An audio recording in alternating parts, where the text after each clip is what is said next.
All right, let's hope it works. I'll beam you in a second. Circumstances navigated the path, and life happened all so fast. No, it got lonely. Sometimes you see, I know we could make it. Even when I'm off beat, I still land on my feet, and nothing can shake me, cause I know life took a hold of me. I never. This is where I am destined to be. I'm not ready to give up. I believe in the miracle of life. Life's a play for no rehearsal. Learn quickly, they'll come for your role. Games we play, can't take it personal. Cause the devil is a liar. I'm telling you the truth. It's all in what you do. Things you gotta do. Hey. See the blessing in it. But much expected, much is given. When I made the living, now I'm giving back to children. Never let the power come first before your happiness. Yes, you can be the best if you go the distance. Mix a little sweat with your persistence. You know that the best things are never instant.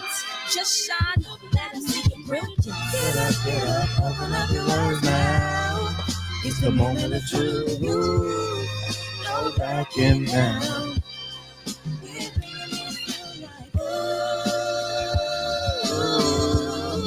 For the children, it's a given. You gotta give it, be a blessing.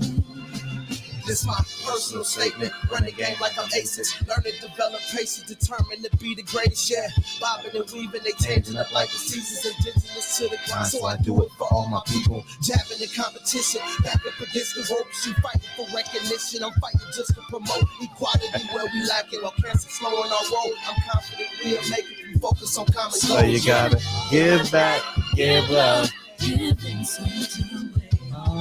Never give up, stand tall to fight another day. 2 toes, 2 feet, I stand on the ground. I'm gonna wrestle and fight this final round. Life's a play for no rehearsal. Learn quickly, they'll come for your role. Can't get play, can't take it personal. Cause the devil is a lie. Hey. I'm telling you the truth. Hey. It's all in what you do. Hey. Some things you gotta do. Hey. Hey. Dun, dun. Hey, Bounce. We got the guests bouncing in the green room. Hey. Ah. Love is the word. What's up, DB? What up, big homie? JP, but we gonna call him JQ. What up, Birdman? Moya Sauce, 88, Big Lloyd, Reese, KJ, Triple OG. What up, Robert? Hey, AJ, what's up? AKA Cletus, man. What up, Jay? What up, Jordan? Can we get a date? Hey, you know what I mean, box fans? Shout out to Terrence Bailey, man. Terrence Bailey is the reason why we have Miss Simone Bowden in the shop tonight. What up, Phantom Brawl with Jay? But without further ado, man, I appreciate y'all coming in here early, coming in here often. And we got Simone is in the building. How you doing? It's still muted. Oh, oh man. I think it. Huh.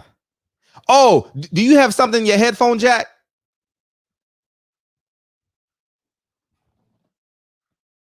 No. Okay.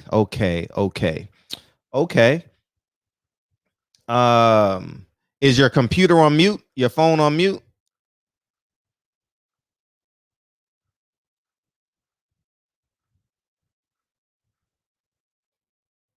Because they can hear me, so let me check your. I know you can hear me, but let me try something. Nope. Oh man, we got now. No. Oh, take it off of Bluetooth. Do you have anything on Bluetooth? Is your That may be it. You may have something on Bluetooth. Take it up. Thank you, Phantom. Take it off Bluetooth.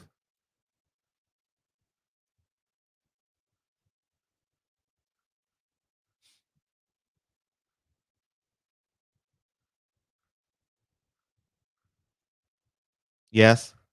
No? Okay, you know what I'm gonna do? I'm gonna send you a Zoom link. I'm gonna send PPD a Zoom link, and we'll go through Zoom, and I'll just bring in another new meeting.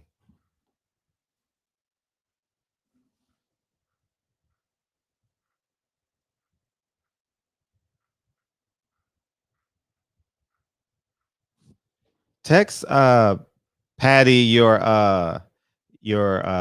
email, and I'll send it over to you. In the meantime, between time, guess what we gonna do? We gonna play some music real quick. Me and my team, along with Sam Watson and his team, we're gonna stand together and fight this disease.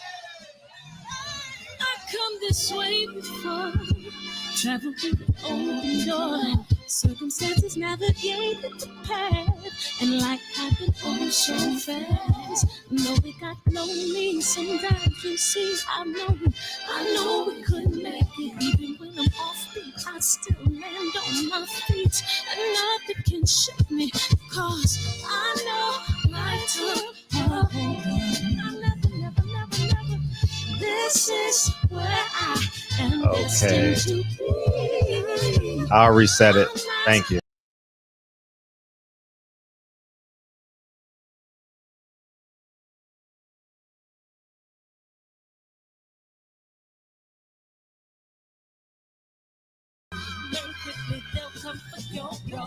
Y'all can hear me now, right? Nah, hey, I'm telling you the truth. Hey, it's all in what you do. Hey.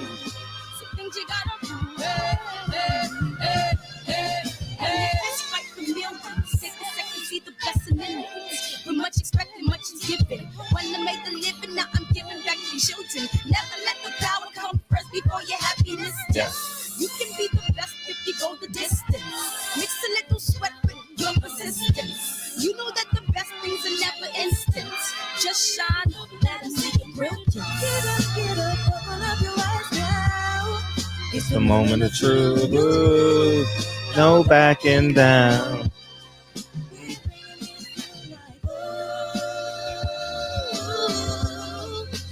Children, it's a given. You gotta give it, be a blessing. This my personal statement. Run the game like I'm You can hear me, huh? Yeah. I know you can hear me just fine. It's something with your volume, but it's okay. We can just do it through Zoom, and I'll send you a Zoom link.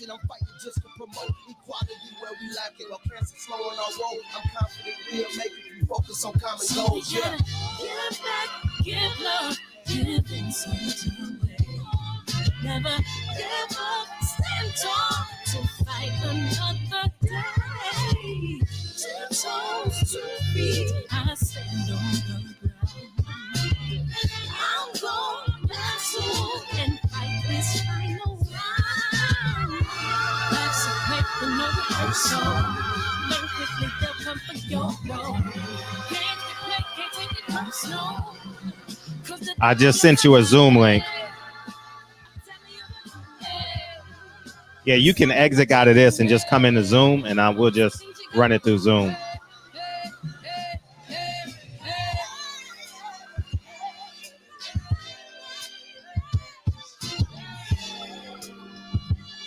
Ooh.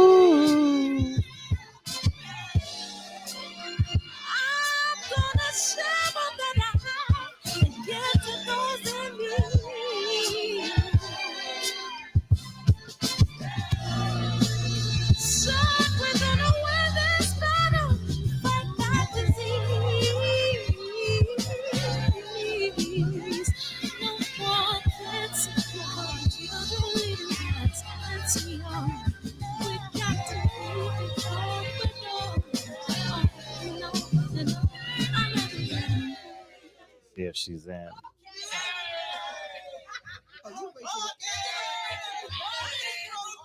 More than one way to skin a cat, y'all.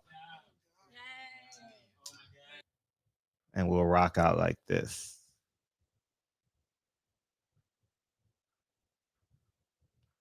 We getting it, y'all. We getting it. There she is. Admit. Joining. And we should be good. Can you hear me now? I can still hear you. Okay, Can now, you yeah, hear I me? hear you now. Yeah, we're good. Okay, now let's add, and then we'll rock and roll. All right, let's rock and roll, because I don't know what I'm doing. Can y'all hear her just fine? Let me know if y'all can hear her.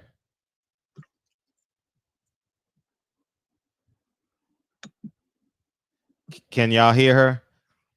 Yeah, they can hear. Yeah, they can hear. Yeah, they can hear. So let's rock and roll. We appreciate you coming into the shop. What happened? I can hear you. We see. But where did you go? Oh, you can't see me on the screen because I have you full screen. I have you full screen on Zoom, so you would have to see me through a YouTube link. I guess. Okay, well, let's roll. Because it's way out my lane. Well, we appreciate you coming into the shop. Thank you for coming in. And I was just excited, man, because everything we hear from you is going to be like some new information, man. And we're so excited to have you in here telling our history from your perspective, from behind the lens, literally. How cool was that?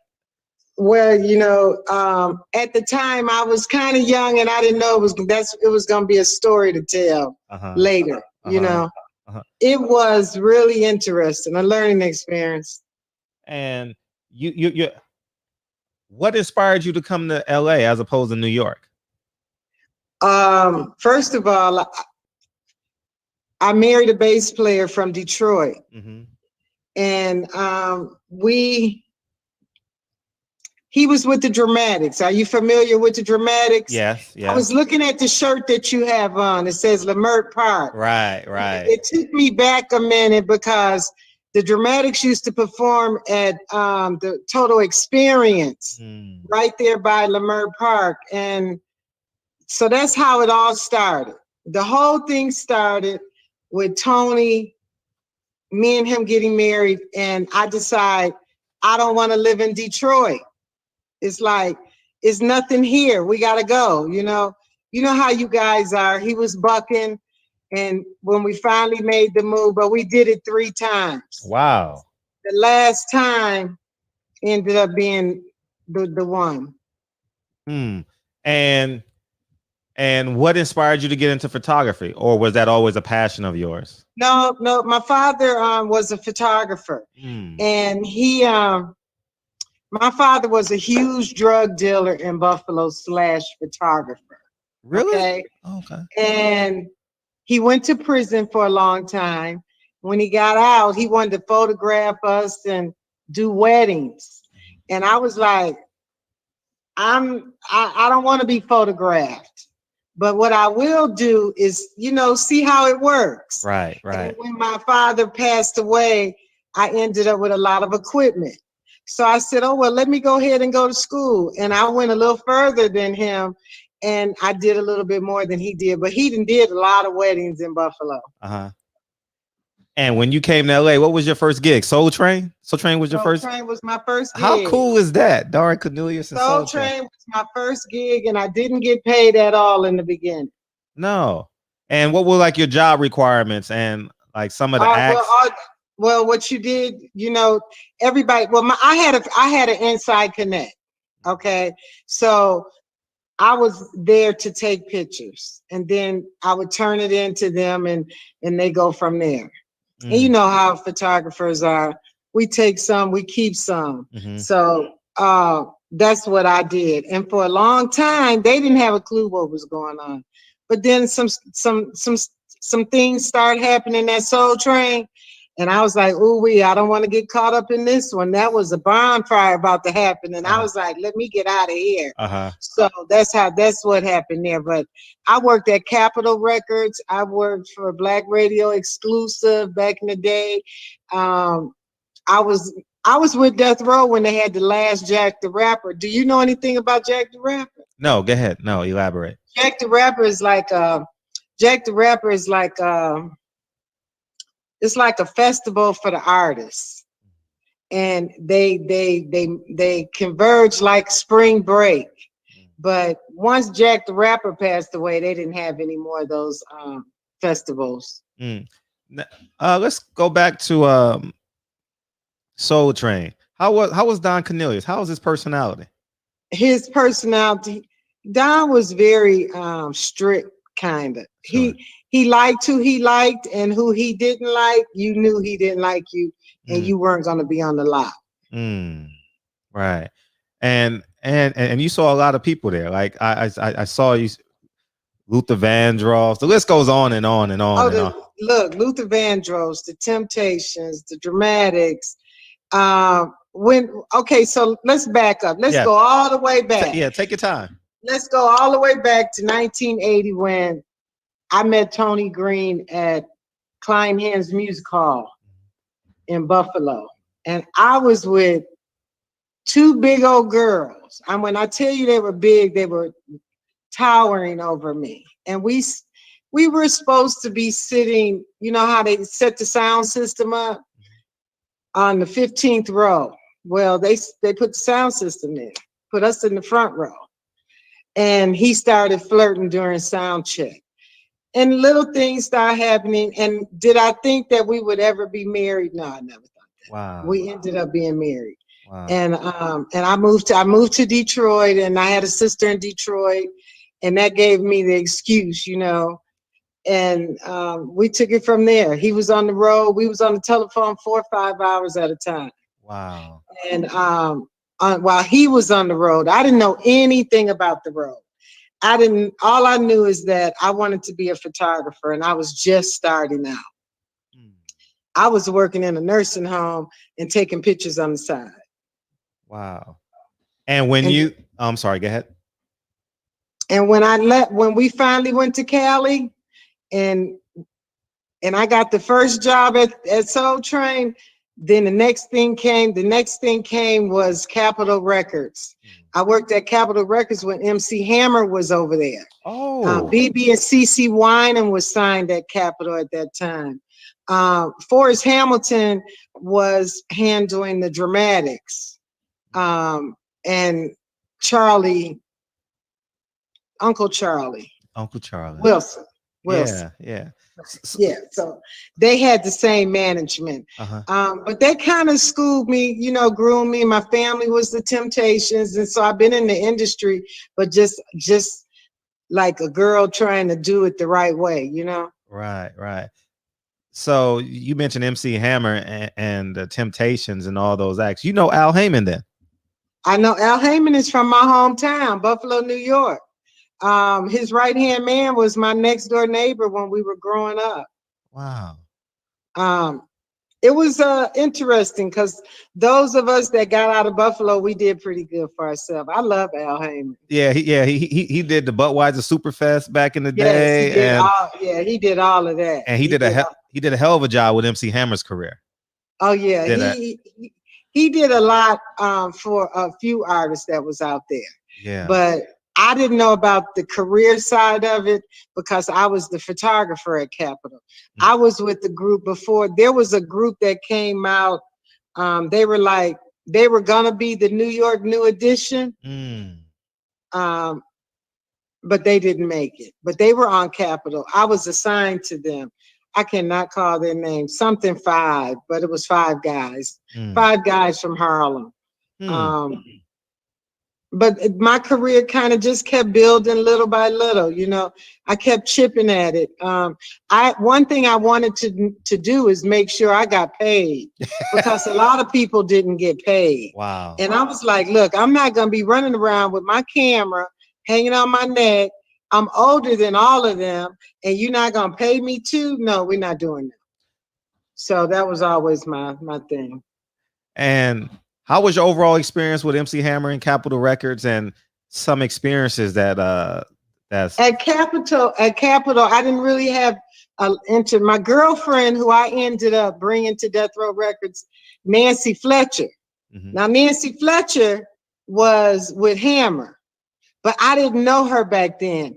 But then when I moved to Los Angeles, well, boom, I moved in the same building where Nancy Fletcher was Wow, how cool was that? at. And Val Young. Uh-huh. And you know who Val Young is? No, go ahead. Val Young is Val Young from Rick James, the Mary Jane girl. Yeah. Now I know. Val Young from, really, Val was an artist at Motown. She wasn't with a group. Mhm. Her daughter was EQ, Tamrock and EQ. And they was with Brains, MC Brains out of Cleveland, MC Ohio. Brains. Yeah, Oochie so coochie. we all kind of mingled together.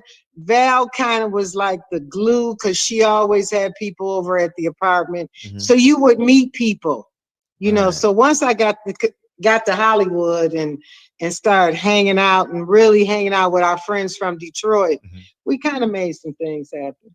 And how was the triangle? Because this is a boxing platform as well. So how was the triangle between you, Rick James, and Al Heyman? Because all y'all, three of y'all from Buffalo, if I'm not mistaken. Well, you know, I nobody can compete with Al Heyman. Right. And Rick James will always just be our neighbor to me. Cause I mean, I'm an English. I'm Melvin Franklin's cousin, and Rick James want everybody to think that he's related to us, but he's not. You know, but we knew him I knew him when I grew up. That was it. The Stone City Band, I knew them better than I knew Rick. We didn't click too good. Yeah. You said no one can outdo Al Heyman. What did you mean? Because he's been extraordinary. He was successful. the man back then. He was. I know the he man. was. I know he was the man, and it wasn't no promoters out there that could touch him. I just feel that. What made him? He had. No, go ahead. I'm sorry. No, go ahead. I'm listening. I'm all ears. He handled the business, you know. And if you handled the business, I think that took you. And he was very upfront. Yeah, it seemed like because I know Sam, so you know Sam Watson as well. Oh yeah, I know Sam. Yeah. Sam's nephew is the road manager for the Temptations right now. Yeah. Derek. I'm very close to Derek. Yeah. So I'm still working with the Temps. I got some stuff up my sleeve. But yeah, the whole thing of coming back to Los Angeles and getting in with Death Row, it was really nice. It was too much bitchy shit. You know what I'm saying? I don't know. It was a bunch of men that act like bitches. Wow. It wasn't cute. And it was like, you did, like, we didn't see the pandemic coming. When things start happening, you wouldn't see it coming. It would just be there. You know, so in a lot of different situations, I got a few stories that I'm going to end up telling when I do put out the next book. Okay. Well, tell us what you can tell. So let's start from the top. What was it? Suge Knight you met in the beginning at Death Row? No. My ex had drove. Okay. So first of all, I came all the way to Los Angeles. I was really on my way to divorce court. The last time on my way to divorce court, drive to Los Angeles in a Honda Accord that was full to the rim. And get there, and 3 days later, my sisters get killed in a car accident. So I got to go back now. I got to figure out how I'm going to go back. But the night before the incident happened, my friend Val Young / cousin had a little thing in her apartment. And I met Yo-Yo. Yo-Yo. She's been on the show. So I guess during the night when the call came in and the emotions came out, Val lived directly over me. So she called Yo and said, "Yo, I don't know what's going on downstairs, but something is up. I'm not going down there." And so about 6:30 in the morning, Yo-Yo showed up at my door. And she came in and she cried with me, and she been my friend ever since. She been with me through thick and thin. It's been 40 years, almost 35 years now. Wow. Yeah, she came on the show about sometime this past summer. You know, her I and love her. yeah, oh yeah, oh she does great work in the community as well. Oh, she does. She does. I keep telling, don't stop. Uh-huh. I'm trying to do something with the kids too, but I'm trying to do it on the photography side. But And, then, so let's go back. So yeah, anyway, so Tony drives after the funeral and everything goes down. Before when Yo came to the apartment that morning, she gave me 5 $100 bills. She didn't know me from jack shit. wow. And she said, go home. I got you when you come back. And when I came back, she hired me as a road manager. So that's when I really stepped off into the industry and started learning things. I became a road manager, and we had our knockdown arguments about why she didn't want to wake up when it was time to get up to do whatever she had to do. But it groomed me for what was coming. And we got real close. And it went from one thing to the next. And then Tony decides that he's going to drive to Los Angeles with David Ruffin Jr. Oh.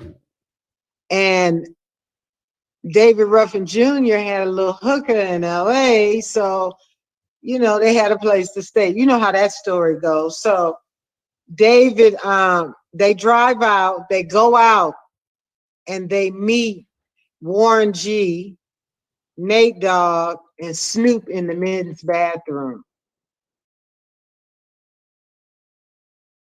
Okay, that's the point. We're waiting. We're waiting with bated breath. No, I'm waiting. I'm like, okay. So David Ruffin is in the bathroom, and he's, I guess, you know, he want to sing, so he trying to hit a couple of little notes and stuff, and they like, oh, you sing? And he was like, yeah. And they was like, what's your name? And he like, yeah, my name is D Ruff, David Ruffin Jr. And it took, Nate Dogg was the one that said, from the Temptations. And he was like, yeah, that was my father. Mm-hmm.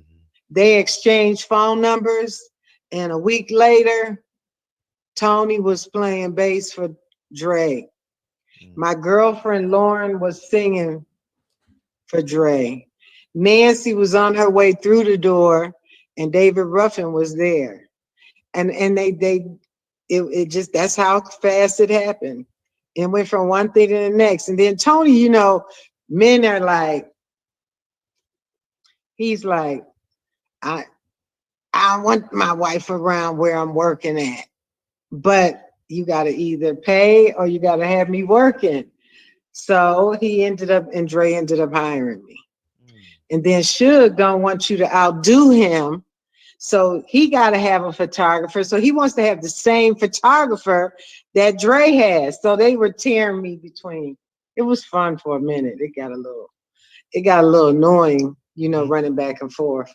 But yeah, that's how it all started. Talk about the dynamics of that relationship and how it transformed Dre and Dre was like my son.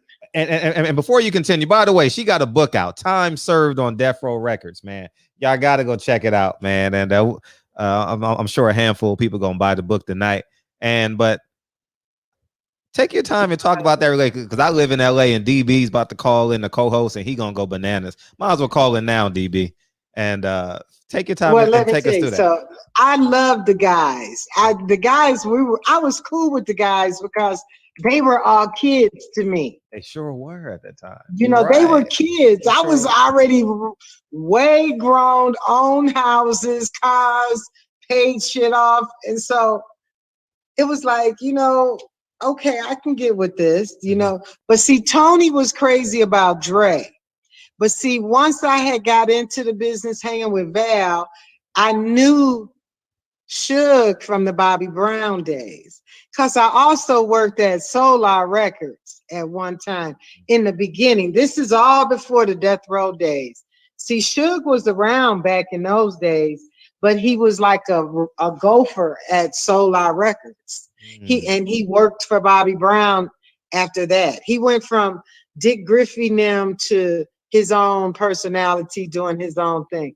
But when he came to me and asked me to work for him, to call him, that's what he said. He didn't say work for him.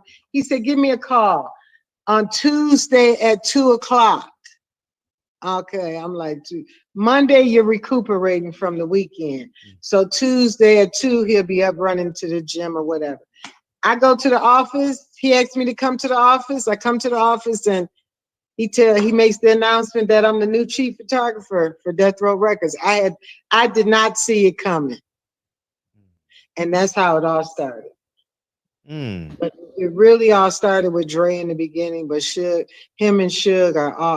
is always trying to get whatever Dre has. What did y'all see in Dre back in the day? That obviously he's an all-time great now, but he wasn't an all-time great back then. But you know, he was kind of a square-looking guy. If I remember from my childhood, I remember him just being square and kind of great mannerisms and stuff like that. If you really think about it and look back at all of it, all of them were square. They all kind of had a little square thing. I think, and see, I don't go all the way back to the days when Dre was a teenager. Right. I come in, and me and Tony come in 92. Yeah. 90. You know, so they was grown, but they did have some strange looks, you know, back then. But I felt all of them had talent that they brought to the table. But I gotta admit, and I'm not being biased, but I think that Dre mingled good with Tony's bass, and the two of them, they did real well together. David Ruffin Jr. wrote Gin and Juice. He wrote that hook. And he caught hell about that hook, but he did that hook. Wow. So, and they didn't want to admit that. They didn't want to admit that. No, they got to keep that. We did that. No, ain't no Detroit Negro did nothing. No, he did that. Wow. Wow.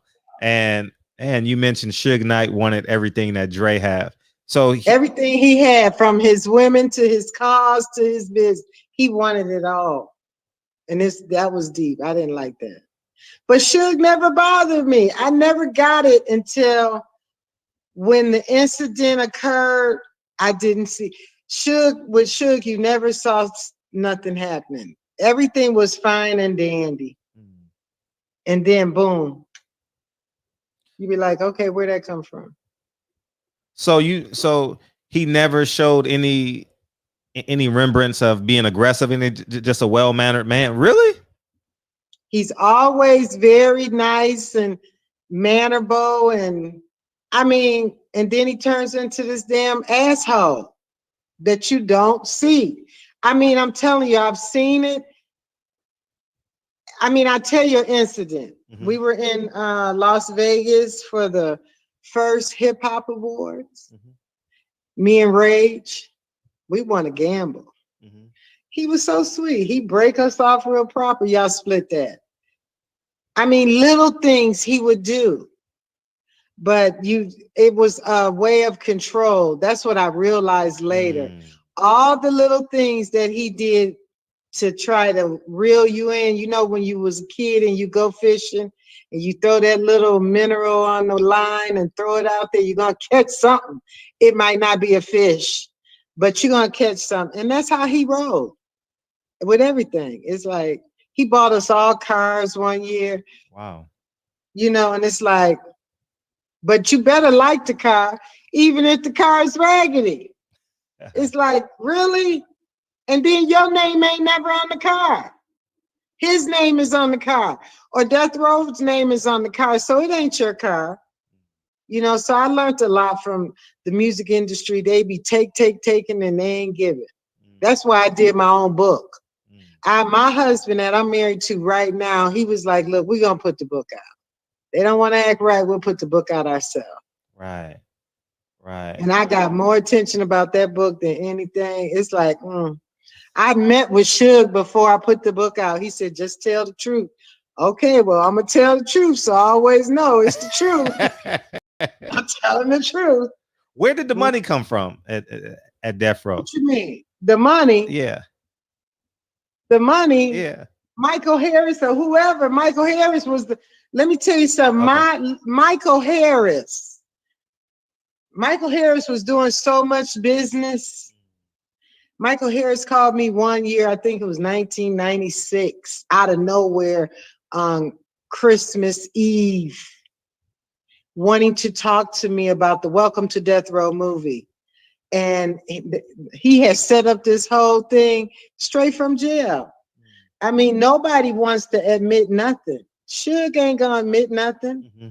Ain't nobody gonna admit nothing. They just gonna go through life and just cruise through it. But you know what? I was treated like I was not treated right. So I'm gonna keep fussing until I get mine. Why would you say you wasn't treated right? I wasn't treated right because none of the ladies were treated right. But I just happened to catch the blunt end of, once you read the book, you'll understand what I'm saying. I caught the blunt end of some bullshit that I didn't have nothing to do with. Because see, when Suge got a little intimidated, you got people doing music at different studios, and you don't know who you done gave permission to, who Dre done gave permission to, and then there's someone to blame when there's a bill that comes in, and it's like, well, I don't sing, dance, or play a musical instrument, so I cannot help you, bro. Right. I don't know. But I knew something was going on when he signed my check with a red ink pen. I knew it was about something was about to happen. Wow. And that is real. He signed my last check with a red ink pen.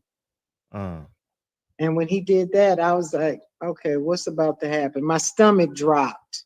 And all hell broke loose from there. And what was your relationship like with Snoop? How was that dynamic with Snoop? And well, see, Snoop's daddy was my mailman in Detroit for years. Huh? It's funny how you're just connected. It's funny how you're just connected. Right. Snoop's dad was our mailman in 2 different places in Detroit. Wow. Snoop's father is a musician. And that's how we met. When Snoop decided to put the dramatics in the Doggy Dog World video, that was because his dad told him, I know the guy with the dramatics. I'm his mailman. And that's how it all started to come together. And then we were already out there. It was just really weird how the whole thing went down. It is really weird because Snoop was in Detroit for a minute. He worked at the Cherry Lawn McDonald's. I don't know how long he stayed over there, but it wasn't long.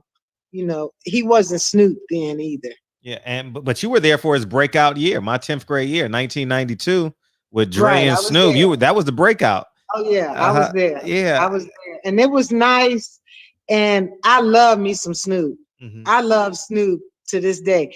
To this day, Snoop don't know, but we on our way to the African American Museum with a picture that I did of him back in the day that the museum just went crazy over. Wow. So it's a picture of him, a picture of Dre, and a picture of Tina Marie that's going into the museum. You know, because a lot of times they put stuff in the museum and they don't even they don't even get down into the gut of who's who. They went looking for women photographers in 1990 in the hip hop. They only could find one. That was me. That was you. Yeah.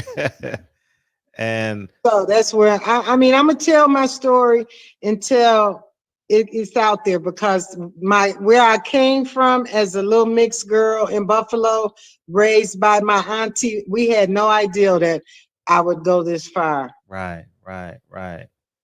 And Tupac came a little bit later. Oh yeah, he came. Tupac came. I was trying to save those questions for DB, but DB's not in the chat. So, because I know DB is a big Tupac guy. But Tupac loved my cooking. That's what Tupac loved about me.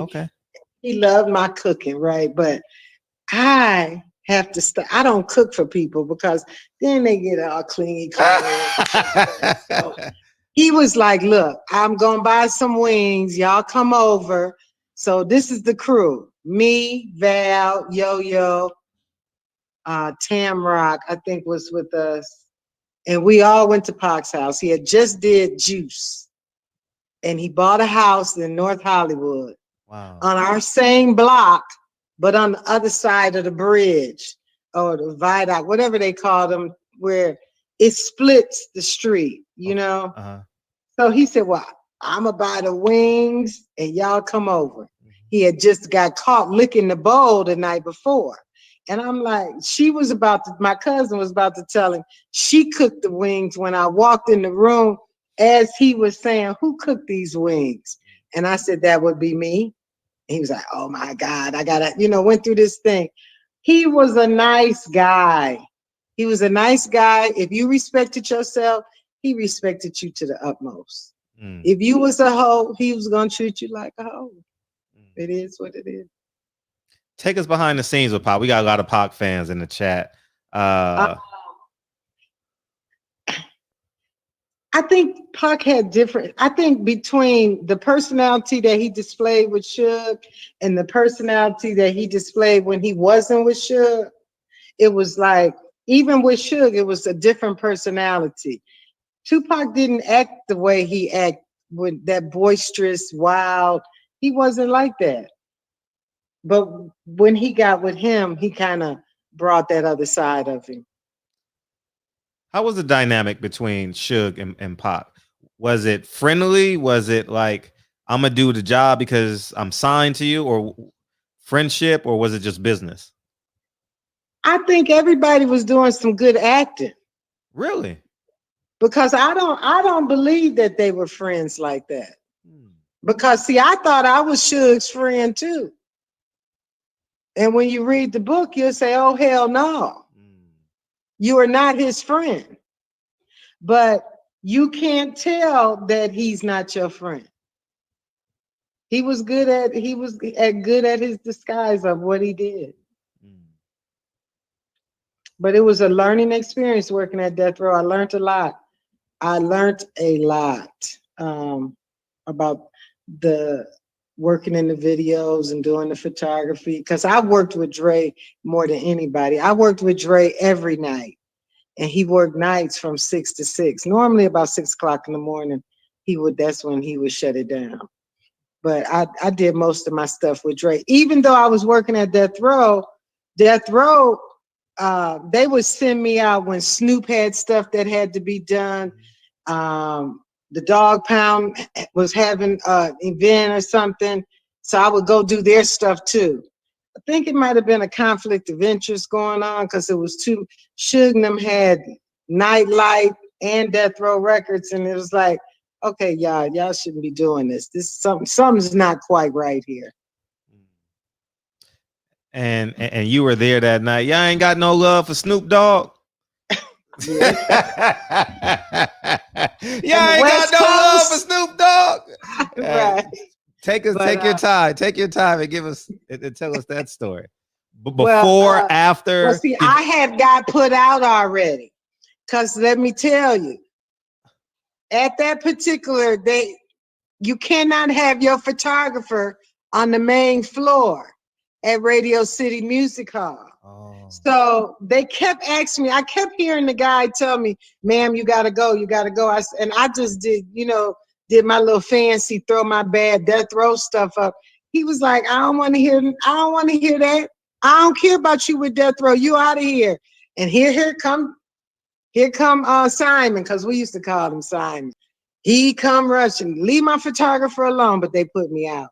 So I kind of got put out of that show. Not out of the show, just to the backstage. They did not want, what I found out, a lot of people want to own the pictures that they come up with. So the people at Radio City Music Hall that did that, they didn't want no pictures out. Those people that got those videos and stuff, they got that, they own that.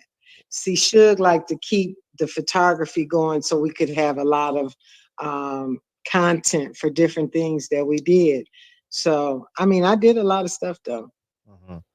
And what was going on behind the scenes after? Oh my God, it was like party heaven.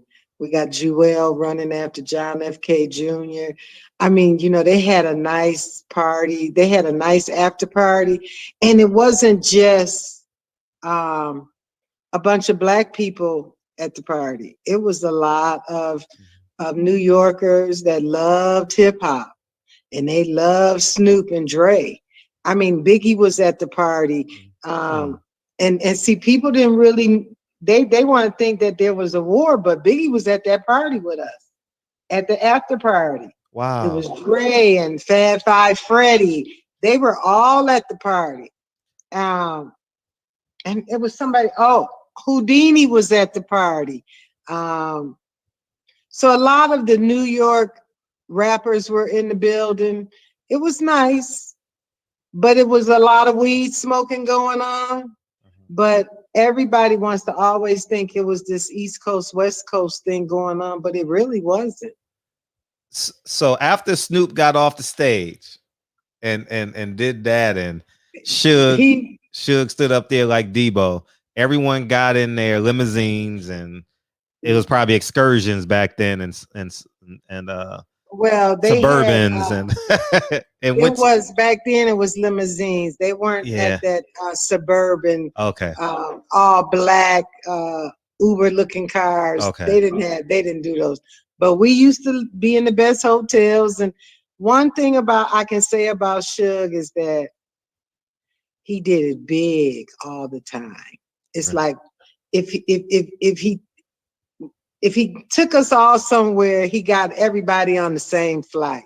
I'll never forget flying to Florida and somebody lit a joint on the plane. Wow. That was a scary experience because they announced that, hey, the police are going to meet us at the gate. And Alonzo Mourning was sitting next to me. And I was like, we walking with you.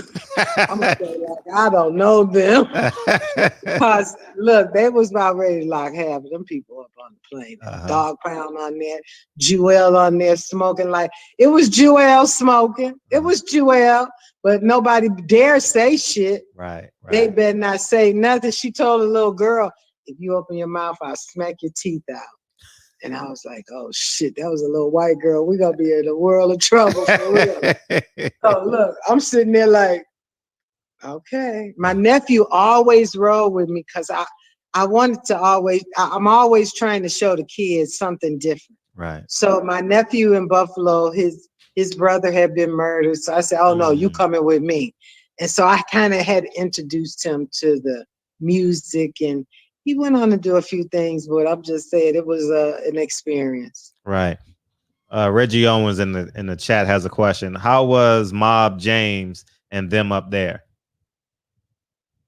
Mob James? Is he talking about Rick James? Talking about Rick James, Reg? What was the as he talks about that? What was the creative process for Tupac? Now I don't know, because Tupac came right out of jail and he came right into the studio and started recording. And I think his direction on what he was going to do was already made up in his mind, because he had a certain amount of albums he had to do, and he was going to get it done. But my girl Nancy Fletcher, she rocked it with him. She rocked with him a lot on different songs. Wow. Were you there when Master P came?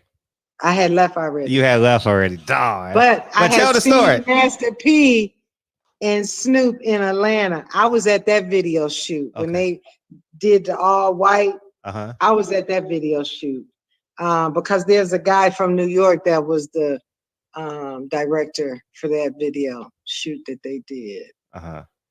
He was talking about the security guard, and here it is right here. No, they work security for Suge, his brother, and Buntry. I know Buntry, and he talking about West, Big West? Yeah, that's probably you talking about. Yeah, that's who he talking about. Oh yeah, I knew West. I knew West before I got to Death Row. But I knew Buntry. I knew Poochie. I was crazy about Poochie because the more I tried to take Poochie's pictures, the more he would cover his face up. And to this day, when people contact me for pictures of Poochie, they're like, do you have any that he's not covering his face? Wow. No, I don't. And I might have one, but I wouldn't give it up. Being funny acting. Did you know, like at the time, because of the names, that was going to be like the pillar of West Coast music? Those names. What you mean, like Death Row Records? Yeah, Death Row Records, and everyone that was a part of it. No. And I'm gonna tell you something. Tony was very protective back in the day, in a certain kind of way. He wanted to do his thing as a musician, but he was always like, "Why you gonna go work for Suge? You know how we blah blah blah blah blah." And I'm like, "Hey, I need to get paid just like you." What's the blah blah blah blah blah? What's that? What's that? That's hey, look, that's the either you paying or somebody got to give a sister girl a paycheck. Right. So, right. And that's how it went. But he did good. He's on a lot of that stuff. But if it wasn't for David Ruffin going to the men's room, we wouldn't have never been part of that. Ain't no one here to see Otis. Right. Ain't nobody here to see Otis. And I work for them now. Wow. But yeah, ain't nobody here to see Otis. And David Ruffin Jr. and the sons of the Motown guys, they've been working on their project.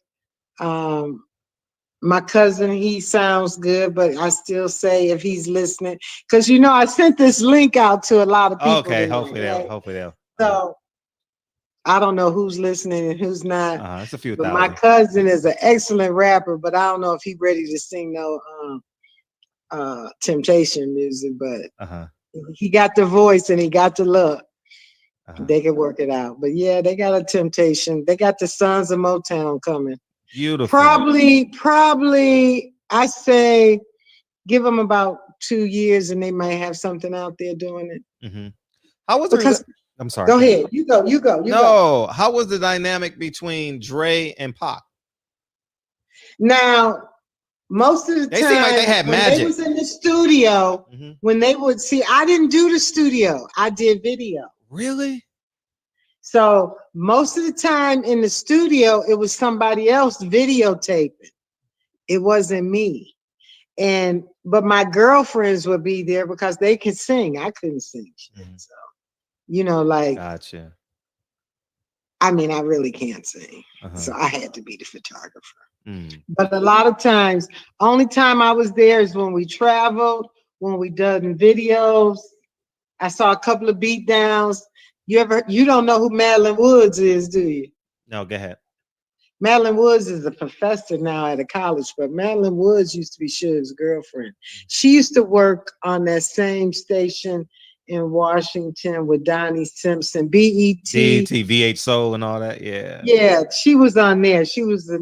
But she was Suge's girl, and he had all these other people too. So it's like you got your wife, you got your girlfriend, you got your other girlfriend, you got everybody at the same hotel, and when the bus and the car come, everybody is getting it. I'm like, no, this is a dangerous situation here. This is like a bomb ready to explode. Right. But yeah, I try not to tell too much of the book. So now, how was the relationship between Dre and Poc? It seemed like they were pretty untouchable. Like it seemed like they were magic. And what's Dre's conversation about Poc? Obviously post his demise. Well, I haven't talked to Dre since when Dre cut people, when he cut the people off at Death Row Records, he cut everybody off. But he called me. I was kind of one before I left LA to apologize. And that was the last time I talked to him. And then I saw Suge when he came to Atlanta for Lisa Left Eye's funeral. And that's when he said, well, you do the book, just tell the truth. And the truth is that I feel like people have, everybody, you, me, we all have a couple of different personalities in us. And it depends on what we react to, what gets you going, what pisses you off. And I think everybody has that problem. Because I'm gonna tell you something, Miss Chalet can say everything she want to say about Dre, but Dre never treated me any kind of way, but other than like I was his mama. you know, because I was older than them, 20 years older than them. Wow. So they was kids to me. Mm. And someone asked about Deacon 305 asked about the security when he got, you talking about when he left New York, right? When he got shot in New York, the beef up of security. Why wasn't it, or anything like that? Why wasn't it beefed up? I really couldn't tell you, because I'm gonna tell you something. I had been to that studio a couple of times, so I had seen that entryway, but it's a lot that's not being told that's out there that people know the story. It's more to it. It's way more to it. Do you know it? No. Oh, okay. I'm kind of glad I don't know it. Yeah, right. You know, because you can't tell it if you don't know it. Right. People put you on the spot, and it's like when we do this video. I'll probably see this video about 100,000 times again. You know, somebody will say, "Oh, you said this over here," you know, or whatever. But it is what it is. I was a young girl coming from Buffalo, New York, trying to make $1 out of 15 cents. Because I'm gonna tell you something. Yeah. I was not gonna do it the way the other girls did it. You know, a lot of the girls, they could lay on the sofa. See, all that stuff they call rape now, or whatever they call it. Back then it was called, I'm trying to get to the top. Wow. I'm gonna do what I gotta do. And they still do that today, but now they try to put a different twist on it. Mm. Can you talk about the if you don't mind elaborating on like the death of Tupac? What was that? September 13th. September 13th, 96? Yes. 96, yeah. If you don't mind. First of all, my sister died on that same day in the accident. The same day, not the same date.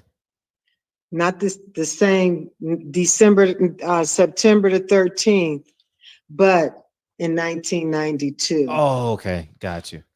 When I first came to Cali. So when my mother first heard that Tupac had got shot, she was like, "Oh, he's gonna die on Desi's birthday." And I was like, "Why would you say that?" She said, "Oh, he is."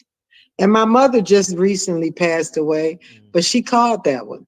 And I didn't see, that's another one. For a long time, I couldn't, they never showed us a body. Like when Lisa Left Eye died, they brought her back to Atlanta. We could see her. We couldn't see Pac. And a lot of people in the culture, if you don't see the body, you don't want to believe that they're gone. You want to think that, keep that little hope alive that he's not dead. But I'm gonna tell you something, if Pac was alive and he had such a big mouth with the rapping, he ain't gonna sit back and not do what he do. Especially now that Suge's gone to jail, he can come out and do whatever he want to do. But I think there's a law against making yourself disappear. I don't know. I don't know that, but I'm pretty sure there is a law. You can't fake your death, because there's benefits that come with death to family members and stuff like that. So well, his family then caught hell behind all that. So it's like, I don't understand how people are treated when they're Tupac only had his brothers and a sister, and you would think that they would all be. Tupac is just like he's still alive. His music plays like he's still alive. That's cha-ching, cha-ching, cha-ching all day long. Who's getting the money? Where's the money going? Right. It ain't going to set. So, and they know how I am, so I can call their name. They know how I am. No, the money ain't going over there. You know, and the real deal is people sign off on stuff and they never know what's going to happen next. You never know what's going to happen next. You sign off on it. It's the Dramatics made a lot of money in their day, but my husband did not make the money that he should have made back then. And I mean, up to this point, The Game and done one of his songs, and we just know it because he gets the check. But see, back in the day, they do your music and you ain't get jack. You know, George Clinton barely ever wanted to pay nobody nothing. So it is. I mean, but I was there, and sometimes I have to look at it like it was something that I had to go through to get to this point. Right. So, but yeah, I'm still mad that the Westwood police ain't showed up. So that's why I did the book. And then that same day, Melvin almost died. So it was just a big mess. I mean, literally, the police hasn't showed up yet. Did you know, do you know, what is this guy's name? I can't call it. But he was big time in the music there too. What is his name? It's right on the tip of my tongue too. But yeah, it's like the Lady of Rage. She should have been huge. She should have been huge. It should have been not, but they didn't want to see that happen. Really? They just no. Wow. No. Who's they? Who's they? The people who Suge them and his folks, they pushed Snoop out there. They did Snoop. Rage had came from New York. She was with the LA Posse at one time. Yeah. And the LA Posse is the one who brought her to Dre and said, look, she hot. But they just didn't want to, I don't know what it is. It's almost like, even with my book, when the book company did not want to give me no front money.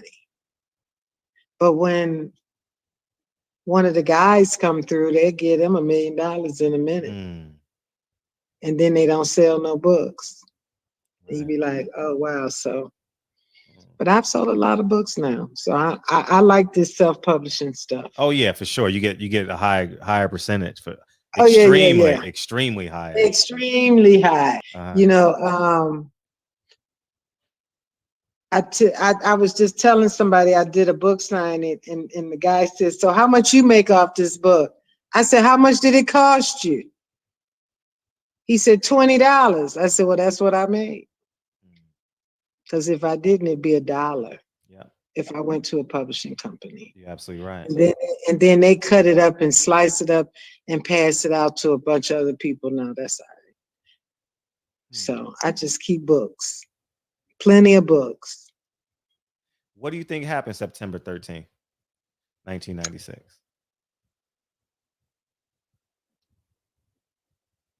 I can't call that. I just know that it was some bullshit in the game.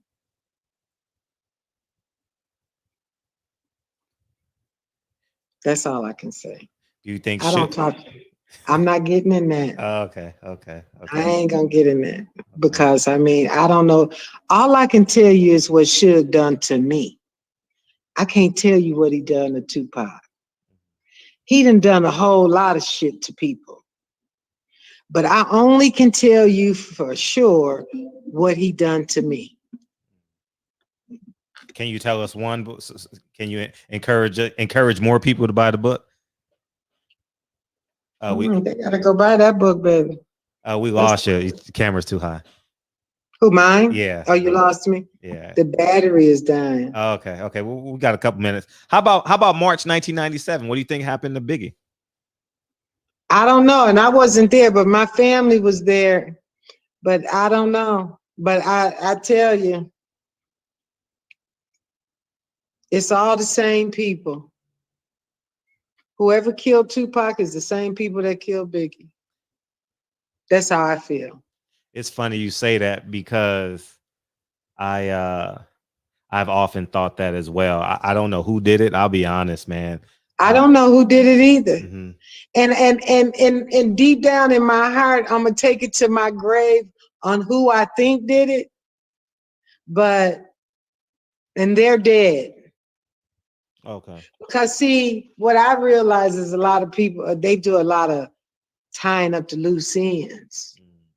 But I'm telling you, whoever did Tupac is the same person that did Biggie. They can say Orlando Anderson, whoever. Mm-hmm. I don't believe that. Oh, you don't?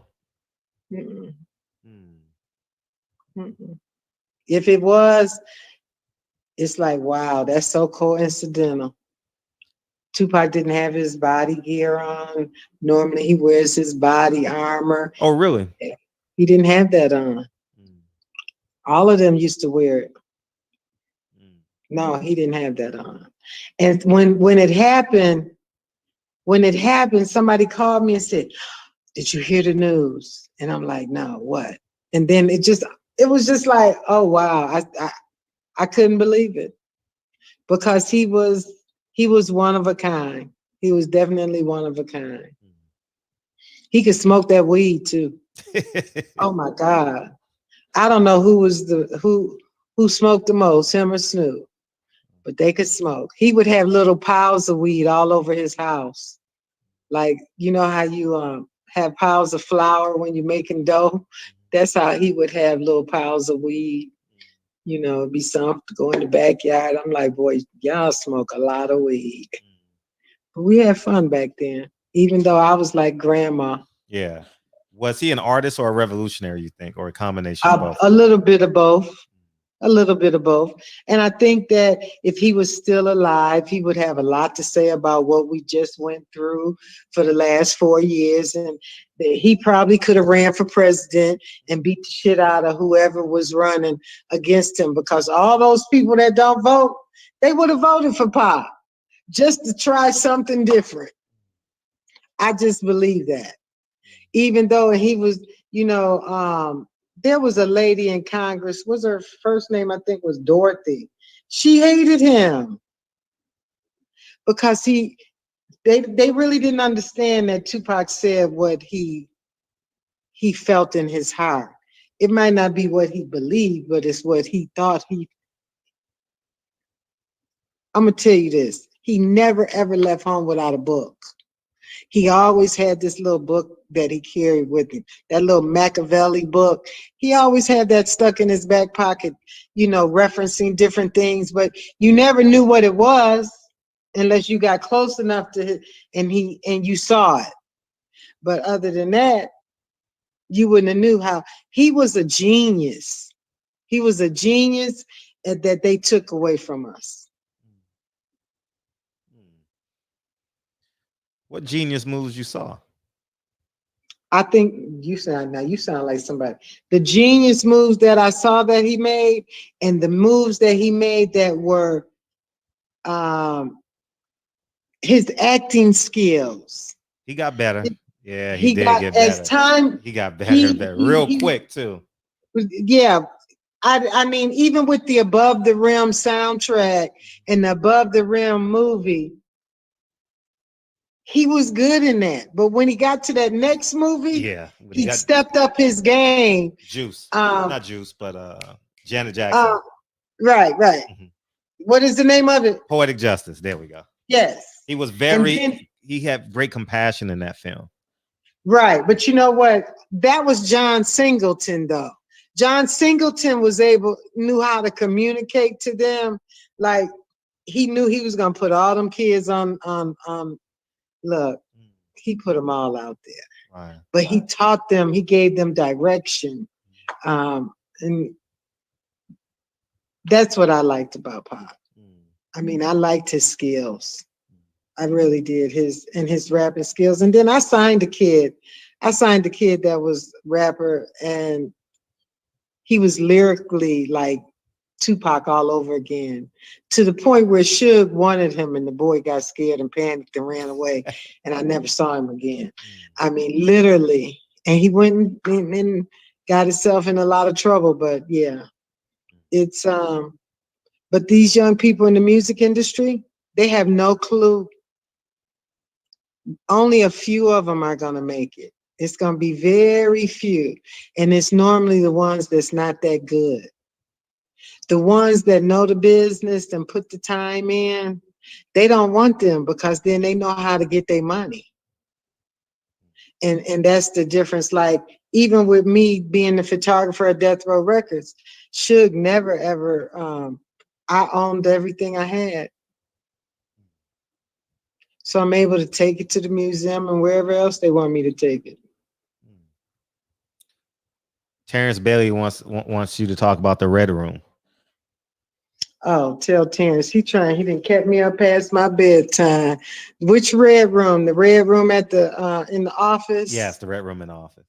Oh, yeah. They had the room had the Death Row logo on the wall and everything, but the carpet was red, the logo is there, and that's where everybody got beat up at. And it had a two-way door. So like if you on one side, there's a door. But on the other side of the room is a door that you can get out. But you got to know that door is there if you get it caught up in there. Yeah, I've been there. So who got beat up? A couple of people by the book. Oh, it's in the book. Yeah, good, good. Yeah, that's totally exciting. See, oh yeah, about what's your take? Jarvis want to know about going to digital photography. Oh, tell him tell him I wasn't digital at Death Row. I was film. And I'm digital now. And it was one of the hardest things for me to do. The thing about digital photography, I still don't like it because I can't touch it. I can't put it in the tray and develop the film myself. And that's what I want to teach kids.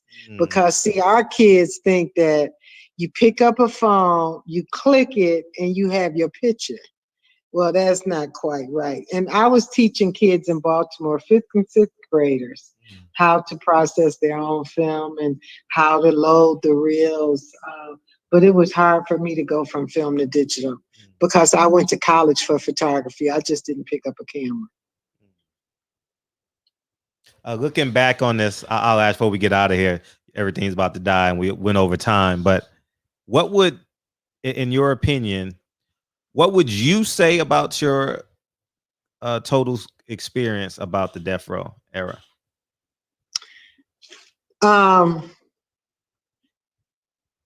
My total experience was it taught me how to deal with people.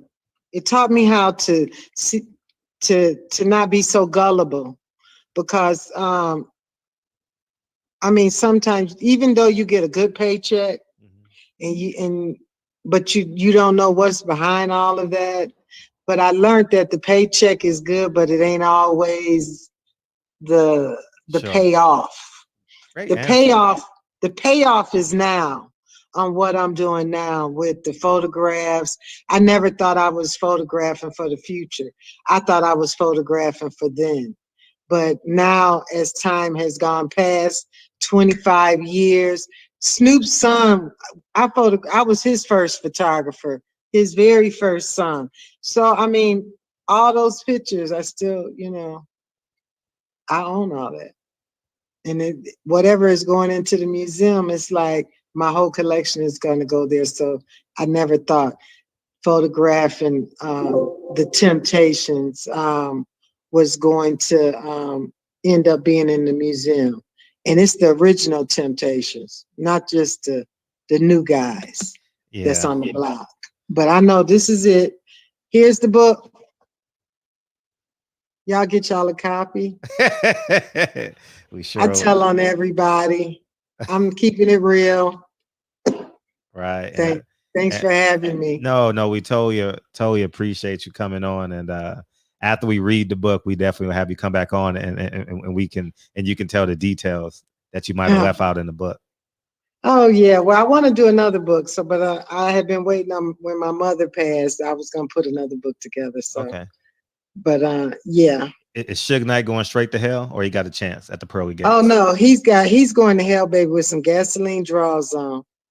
I mean, I'm sorry. It is what it is. And everybody can say, oh, he didn't do this or he didn't do that. Believe me, he left me where I will always, every single day, wake up and think about him because of what he's done to me. And nobody can say shit. I didn't get shot. I didn't get stabbed, but he did. He did some stuff that's going with me for the rest of my life. So he ain't getting out of jail. He ain't getting out of jail. That's very compelling. That's very compelling. Can I ask you 2 more questions? All right, make them short. Okay. Oh, I don't know. They'll be short questions. Oh, okay. What would Tupac say about his experience at Death Row? He would have probably said, damn, I wish that fucker had left me in jail. But he put out some good music over there. He did a good job. But I think Tupac was so pressed to get out of jail that it's like sometimes you just leave well enough alone. He could have rolled it out. But see, the other part is he didn't do what they said he did to get him there. He didn't do that. But, you know, it is what it is. The law is. Tell us the story behind that. I mean, the person that was involved in that was her MO. Wow. That's what she did in the industry. Really? And Tupac, yeah. No, that was her MO. That's what she did. And Pac didn't do anything with her. He didn't have no sex with her. He didn't do nothing with her. And he told, now that is a story that he told. He said, I ain't touched her. Everybody else had got it. What I wanted for. So he said, I don't follow nobody. So that was the end of that story. And what was the other question? Final question. I appreciate it. Thank you for helping me remember. What would Dr. Dre say about his Death Row experience or working with Suge? And he would, you know, I think Dre has a bitter taste in his mouth behind all of this. Oh, her phone died. We appreciate you coming in. Gosh, damn it. Oh, man, we missed it. I was going to squeeze one more question. You know how you say one more question, they get comfortable on that answer. And then you say, PPD, tell her we said thank you. Tell her we said thank you. Her phone just died. And let's see if she beams back in. And but yeah, so man, that was good. That was good. That was good. Let me put this here just in case she beams in.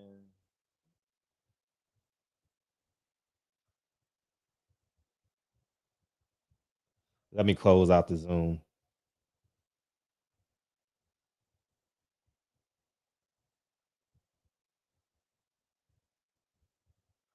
Okay, we're back. Man, that was good. Cliffhanger, right? that was a hell of a cliffhanger. Man, that was a compelling interview, man. Man. Yo. Damn. I can't wait to read the book, man. Hopefully she got an audio version. You know, hopefully she got an audio. If she got an audio version, she got me. I could finish the book tomorrow. Man. PPD, see if she got an audio version, please. Man, I got to get that. Man, what's the book again? Time Served. I'll put it up on the.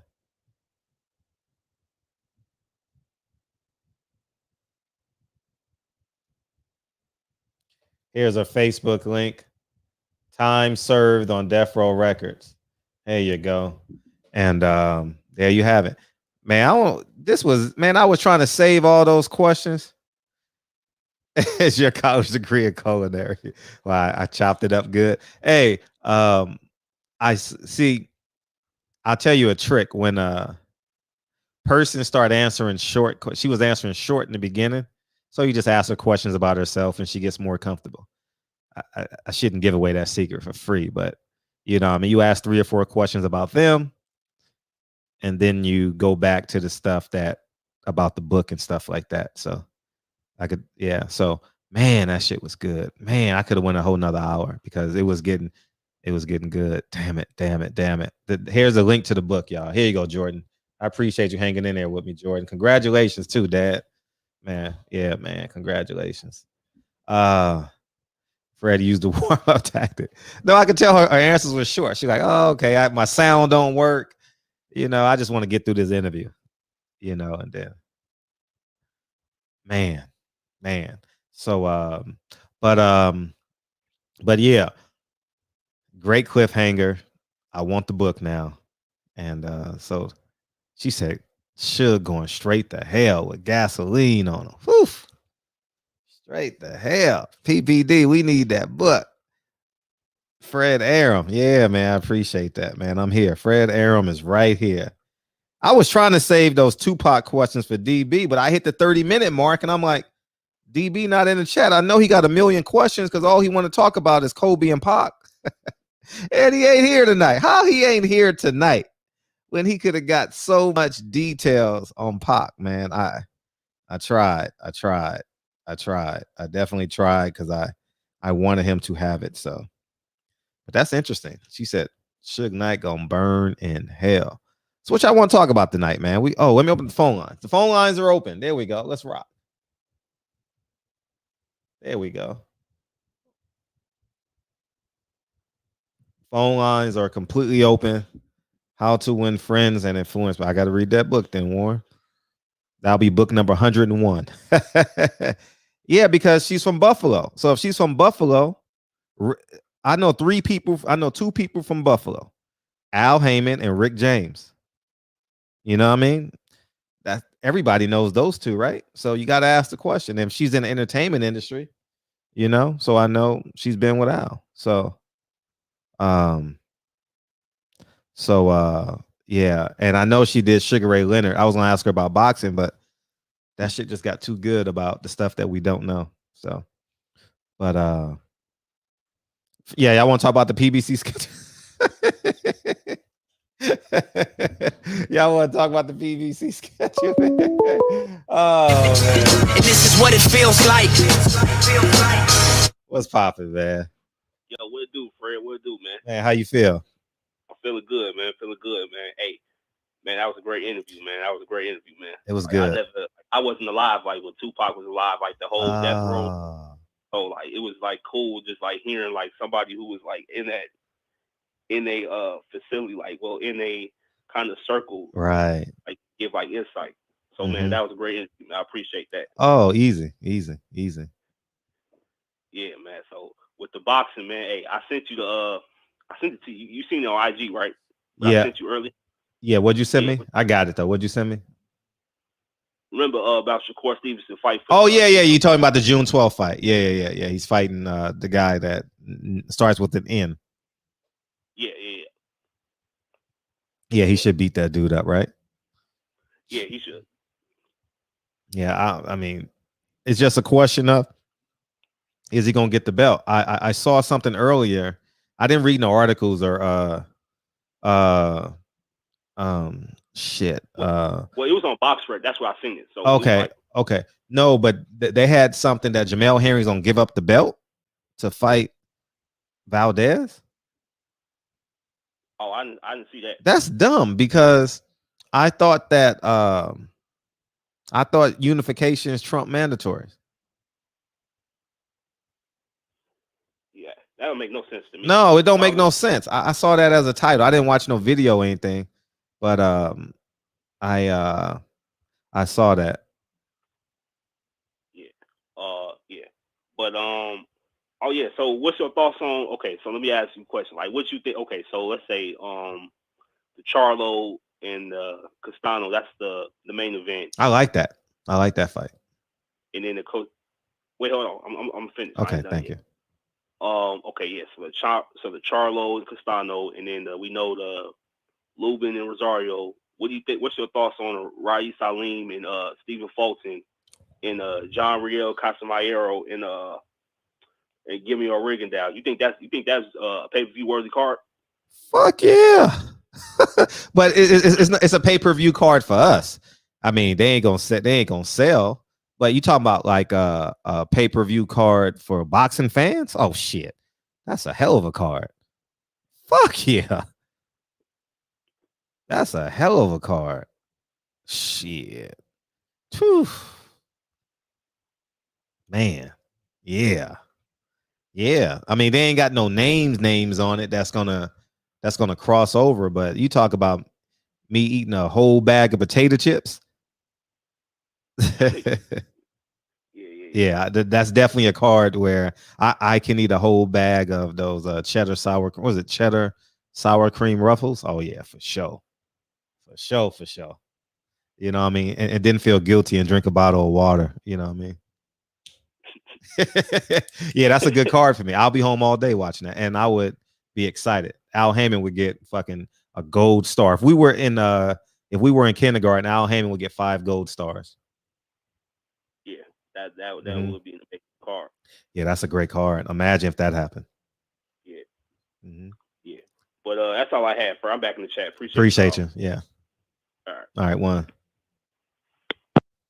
Anybody hear anything about some PBC cards? I know we got a good one. And by the way, somebody tell Jerron, if y'all know Jerron Ennis out there, tell him he's getting an F this week.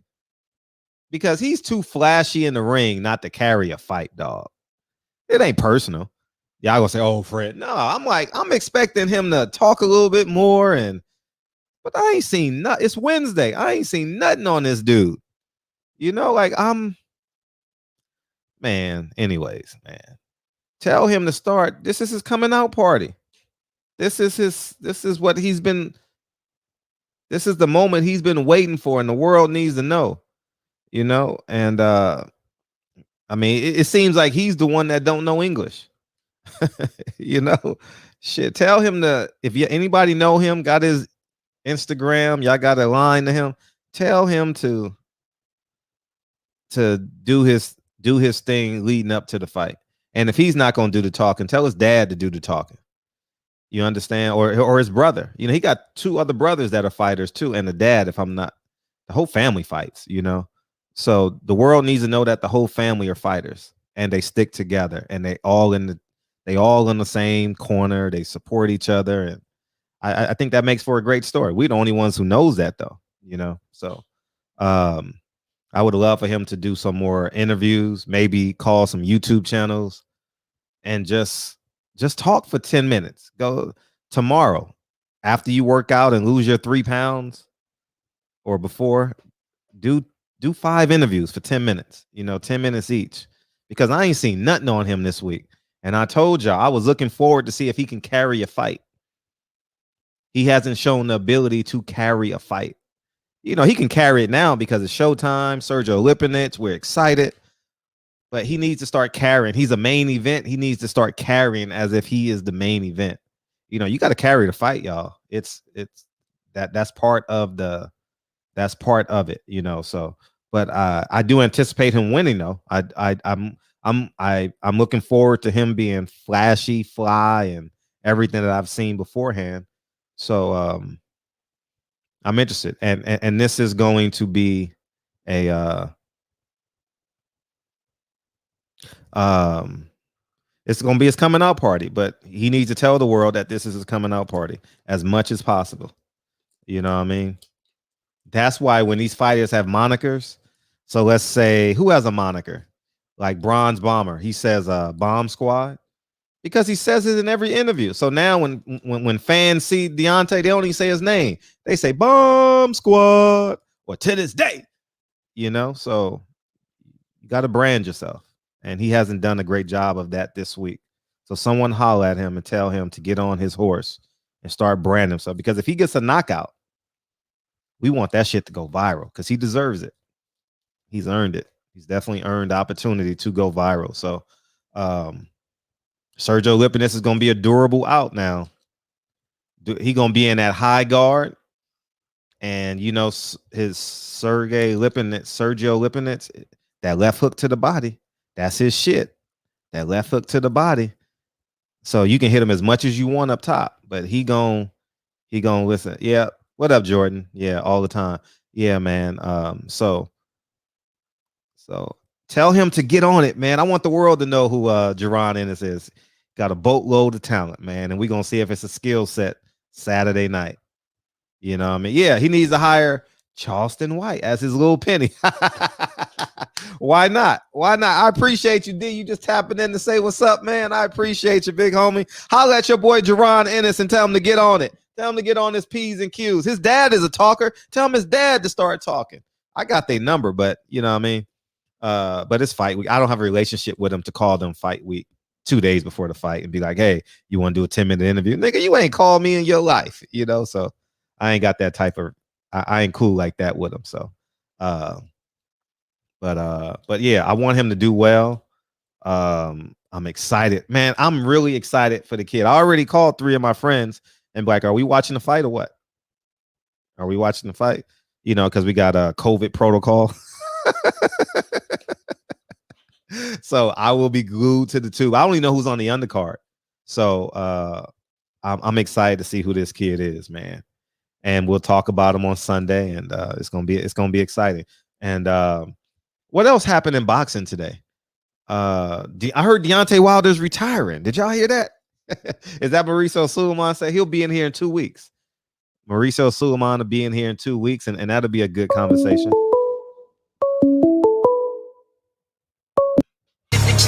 This is what it feels like. What's up? What's up? What's up, Mike?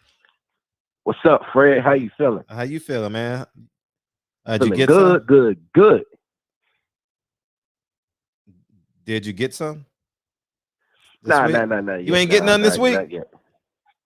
Nah, I'm gonna wait till this weekend. Nah, I'm just doing way too much. Got a lot going on. Nah, always gotta make time for yourself.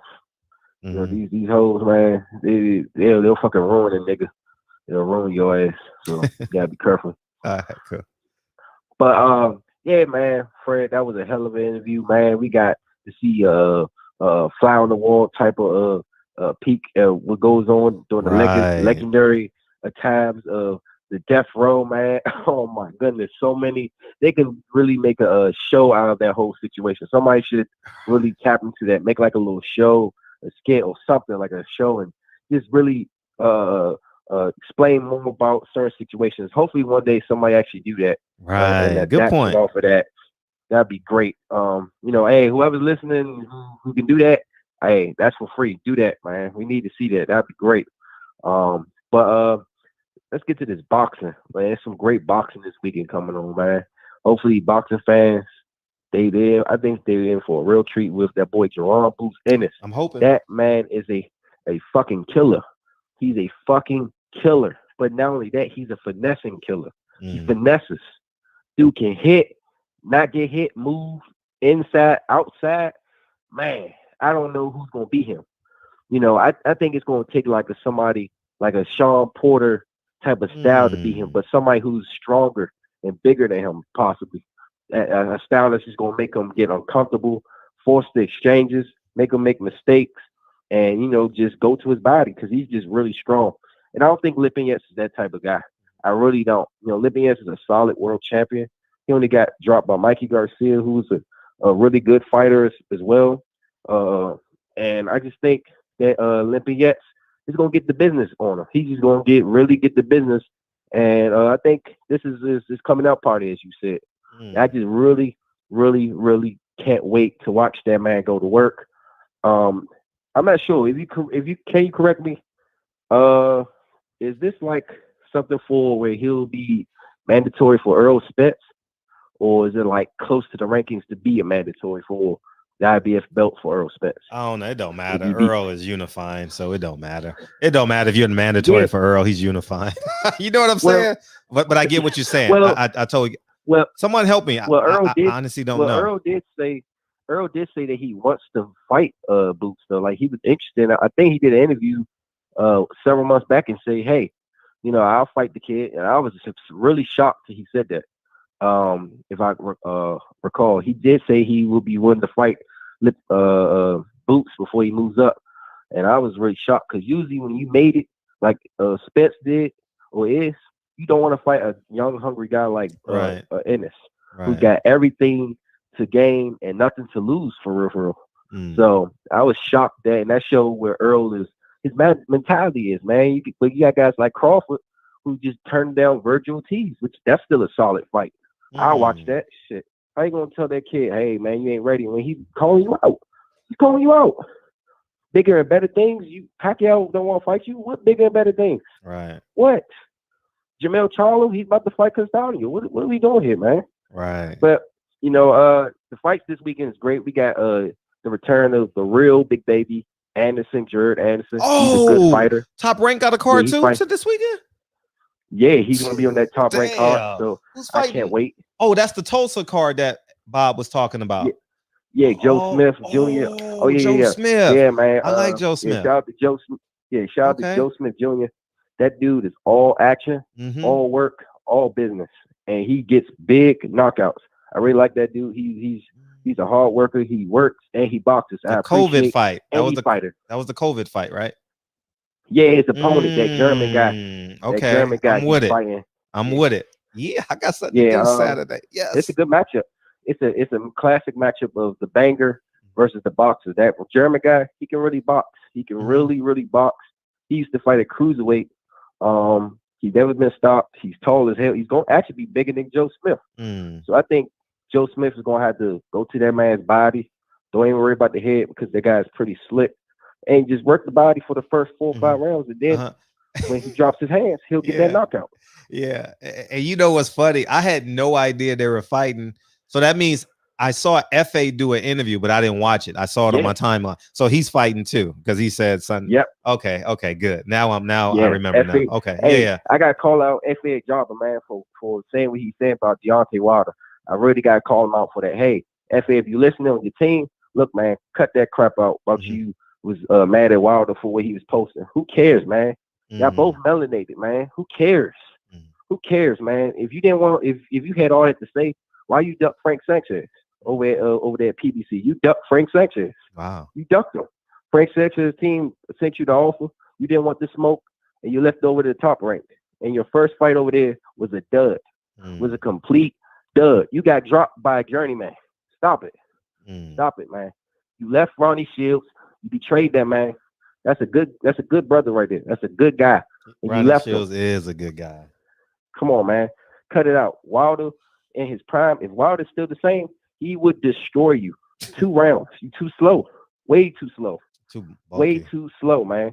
Frank Sanchez will outbox you and probably knock you out. Cut it out. That boy Jared Anderson, they might feed you to him if you don't look good. Keep it up. Keep it up. You don't look good. They don't feed you to that boy. That boy can fight, man. His last fight, he was up to a real test. And he looked clean. I think he's the future. I really do. But that Top Rank card coming up, it's a real good card. Hopefully it's early. Knockouts.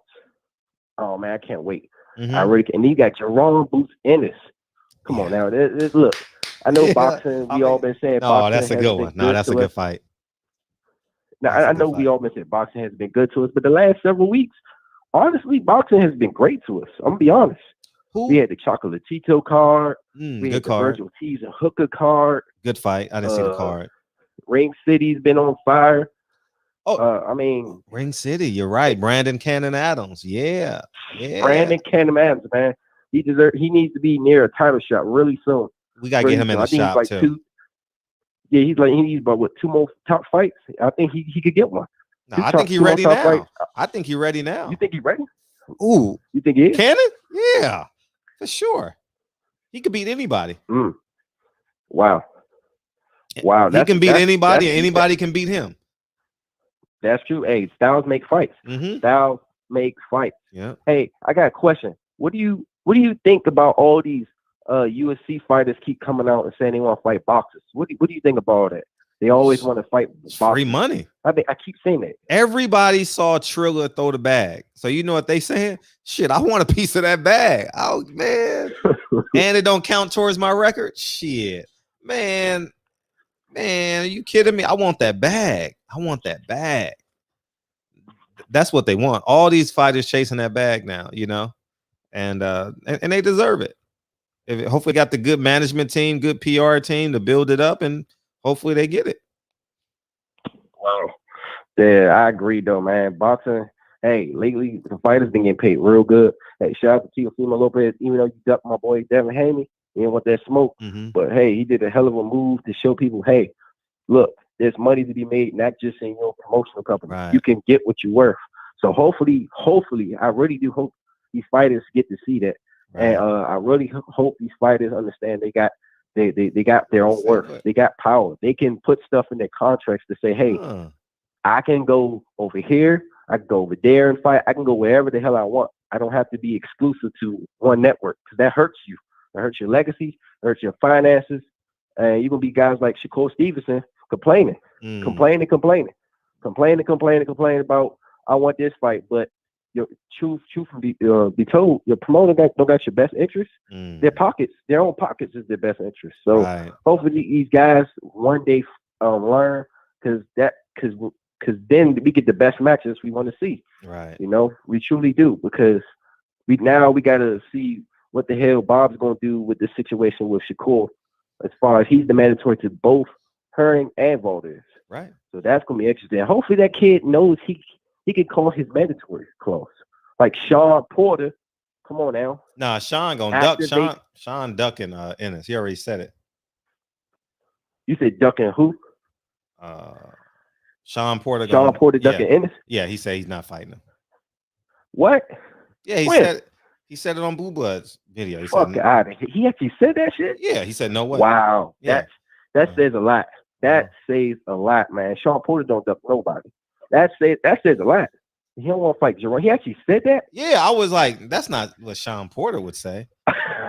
You know, I can't believe that. I mean, at least you cover it up and be like, say, I would say, man, I'm probably gonna be in 54 by the time he's ready, but it'll be a great fight. That's what I would have said. I wouldn't have said, I ain't fighting that young bull. He said something like that. Man, I say it again. I said it before in the past, but if Porter had somebody like a Derrick James that can show him how to really get the best out of his technique when he throws his punches, he can really hurt and do a lot of damage, because he's not no real small guy for the weight. He may seem small because of his height, but he honestly, who knows how much he comes into that ring at welterweight? Who fucking knows? He's really husky, man. Yeah, he's really, really husky. He's built like a running back. I mean, yeah, most husky men got power. So he should honestly be putting people down, but this is technique, and he kind of smothers his own work a lot. And then I think he did a great job not smothering as much in that last fight with Earl Spence. He did kind of a better job, but I just think that if he'd have went to somebody like Derrick James, I don't know. I think Sean Porter with Derrick James in his corner, he can give Jerome boots in his hell, man. But yeah, I don't like hearing fighters say, "Oh, I don't want to fight this guy," because come on now, how did you get your shot, Sean Porter? How did you become a champion against Devin Alexander? How? You didn't I don't remember you beating anybody that was worth a note to get that shot. And a lot of these guys too. So give these guys a chance, man. I'm tired of hearing these fighters, I don't want to fight this guy. And Keith Thurman, look, you my boy too, but come on now. You did the same thing to Earl Spence. You didn't want to fight him. Who gave you your shot? These guys got to cut it out, man. That's how you hurt the sport and the fans. You cheat the fans. So, but that's all I got to say, Fred. Hey, to our boxing fans, man, hey, check the card out. You know, we got your boy Jerome Booth Ennis. The top ranked card is great. I expect an explosive performance by Boots, man. That dude is a killer, man. And he finesses. I can't wait to watch. And I'm out, Fred. Appreciate you. All right, appreciate you, man. Thank you. Y'all ain't got no love for $5 now and $5 later. Y'all ain't got no love for $5 now and $5 later. Oh man, y'all over there hating, dog. Y'all hating on him, man. Man, you know he didn't make it down to the auxiliary room today, man. So you know this is where he comes and gets his socialization from, you know.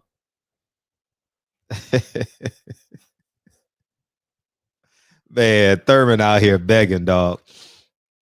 So I heard today someone sent me a screenshot of an article from what's up, Reg? Of oh, now you can call it. I forgot to hang him up, Reg. Sent me a screenshot of Boxing 24 or something like that. That Crawford is fighting June 5th. I don't know how true that is. He's fighting What up, man? And this is what it feels like. What's up? What's up? What's up? What's up? How you feel, What's man? happening, man? Dope interview, man. Dope Death Row interview. Thank you man. for adding I to like it. hearing them. Yeah, man, I like hearing the details because as a kid, you know, you always heard about Death Row and the beat downs. You heard certain names coming up out of that whole affiliation with Death Row. Like, so having someone internal, especially her being the older woman, not engaged in the BS, but seeing what's going on. Like, Suge is, to me, I know my cousin ain't here. My cousin lightweight related to Suge, so he always defending him. But Suge is one of the most idiotic people. And this leads me into like the conversation because I thought it was tonight's combo, but I see you had it double time about race and boxing. Oh, that's tomorrow. We're gonna talk about that tomorrow. Oh, that's tomorrow. Okay, Yeah. so I won't touch on it then. But I'll use Suge as example of like where you speak about blacks not taking over the sport of boxing and dealing with racism. Suge personifies everything that has gone wrong. When, like me, I don't cry about white racism because black folks can defeat them with less crying, less bickering, less defeatist type mentality. Suge had music close to being in the palm of his hand. That shit Death Row was putting out was even to this day, Death Row got shit that is classic. And he could have ran the gambit on music, and he could have ventured into other genres of music. It wouldn't just been about West Coast rap. He could have ventured off into R&B. He ended up getting the rights to Vanilla Ice. He could have got some of them white boy pop bands. He could have did dynamic shit within the thing of music. And it wasn't even just that he was dealing with music. Suge did shit to make sure people contracts was right. He didn't do it with his own artists, but when other artists were being raped by other labels, Suge went in there with force and got their rights served over to him. But him with that street mentality, bullish type mentality, dealing with, he's just pushing his weight around because a lot of these artists and shit are small ass dudes, and a big dude like him can puck them when they ain't got no heart. But he did the wrong ish with that label, injecting too much of that gang shit, and he effed it off. And even when they said what he did in court to lose it, not showing up to court, and by default he lost the whole damn label. Like he's one of his story is kind of a story what happens in boxing, and that's with the lack of collaboration. And even with your mentor when he came on yesterday, Kenneth, where he's talking about other black folks being in position but not grooming other people to fall in position, to take over, or maybe venture out and do their own thing. And I think that's one of the hugest issues when it comes to why we stay stagnant. I get it. And I get it. Yeah. So I can wait to have that combo tomorrow. But also back on that Canelo thing, what you were saying, I was agreeing with a lot what you were saying. And the thing with the Canelo thing is like I'd say like he may fight the weakest competition, but Canelo has done everything properly to maintain who his profile is. When that torch is handed to Canelo, he's done everything appropriate about it. And did none of this ill-ish outside the ring. He's kept everything clean with the endorsements because you become a brand. The image has to be clean. You can't go out here dirtying up the image, playing into moneyless culture, trying to be the stylish dude, the gangsterous dude. He's done everything the appropriate way for what serves him best. And that's folks feeling like, oh, he's a proper guy to put behind our brand. That steroid stuff don't mean shit. That ain't stop nothing, but he ain't getting arrested. He ain't coming in here half-assing into the game. He's putting on the performance he's supposed to, regardless of what, because you can pitch any little bullshit to a casual, and especially when you got a network backing you and you're doing all the solid shit that to not embarrass these networks, that money's going to continuously flow. These black fighters can create their own thing. Nothing is greater than a black athlete. When a black athlete understands who he is, how to do it, nothing can stop him, regardless of who don't support him. These brands run to you. When you don't have to run to none of these brands come to you because of who you are, what you personify, the image of what everybody wants to be. And that's why you don't see white folks with shoe deals. You don't see them with other brands. You can probably brand a credit card at them, but that doesn't do anything. They just want to put something behind them. These fighters showing up to that Canelo fight like will piss Clarissa off. She was absolutely right. What are y'all following him behind? Canelo doesn't have to do that. Canelo ain't about to chase none of these dudes. He didn't even have to chase after Floyd. They was grooming him and putting him into position of getting that Floyd fight. These other fighters need to follow that. They need to understand every aspect of how to move. These fighters don't understand marketing. Like even you was talking about Jerron. They don't understand this shit. And you don't got to go to college to understand the business aspects of shit, but they need to understand marketing and brand marketing. Your brand, put yourself out there, project yourself right. Know when to turn certain shit off. Learning when the annoying shit, like AB is another example. AB could have been mega in the sport of boxing. He could have been the shit. He could have been everything to boxing. Exactly. Damn, when he crossed that threshold of wanting to play on the side of the moneyless side of shit, wanting to be too much on the street side of shit. People got to learn to make street business type sense instead of just buffoonish and flashy and flaunty and shit. And he fucked everything off. He let everything escape him. Canelo ain't doing that shit. And that's why his brand has sustained. Even after a loss, upon taking a loss, his brand is sustained. Even the same shit with what's his name, Pacquiao. His brand has sustained himself through all sorts of defeat and shit. People still chasing after him rather than building themselves up. He's just sitting around while they still chasing after him, rather than creating their own lane. Fight whoever the fuck is out there, beat them the hell up, because that's what Canelo's doing. That's the other side people don't get about it. Canelo's fighting, like you bring it to 4 fights a year. He's fighting whoever's the fuck out there and doing what he has to. Charlo can do that shit. Beat whoever the fuck is up out there. Let it know, call these dudes out. They ain't trying to fight you. Beat who the fuck is up out there. Pretty soon, your brand builds itself. Market yourself. Market yourself with whooping ass. But that's my call, Fred. Appreciate you. Thanks, Reg. Yes, sir. All right. Y'all gonna hate on Reg now? He said the name Canelo. Y'all ain't got no love for Canelo. Y'all ain't got no love for Canelo. Oh man, but at the end of the day, I'm gonna use Jerron Ennis for a case study this week. Man, we are literally, I know boxing fans are, whether you don't like them or whether you do like them, you're clamoring to like him. You're clamoring to like him more, or you're clamoring to dislike him more. And he got to feed that. He got to feed it. You know what I mean? He should hashtag dreams and nightmares. I don't know what's up. You know what I mean? I'm the dream. He's the nightmare. I don't know. Do something. But I ain't seen nothing on Jerron. Nothing has come up on my timeline about Jerron Ennis in concession, whatever they say. Yeah. So, I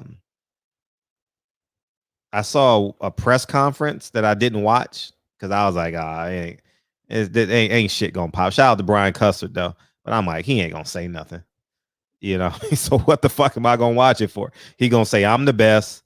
I want to fight for a belt. Who's next? That's all he gonna say. So, so tomorrow's PPD's birthday, man. We gonna come up. What's up, DB, man? I had a whole segment waiting on you, and you didn't even show up, but it's cool. It's yeah, so it's he gonna win the fight though. He gonna win the fight. He gonna win the fight. So hopefully he says something to get us popping. You know what I mean? Someone text him. Y'all got his number. Text somebody out there got his number. Text him. Do you think a lot of fighters will come out to Canelo fight to Dallas? If they did, Miami, since it's a huge event on Cinco de Mayo. Oh yeah, people gonna go out to his event. I mean, you got a whole lot of Dallas fighters out there. You got Earl out there. You got the Charlos. I mean, Texas. They gonna go. I definitely can anticipate them going. I wouldn't go.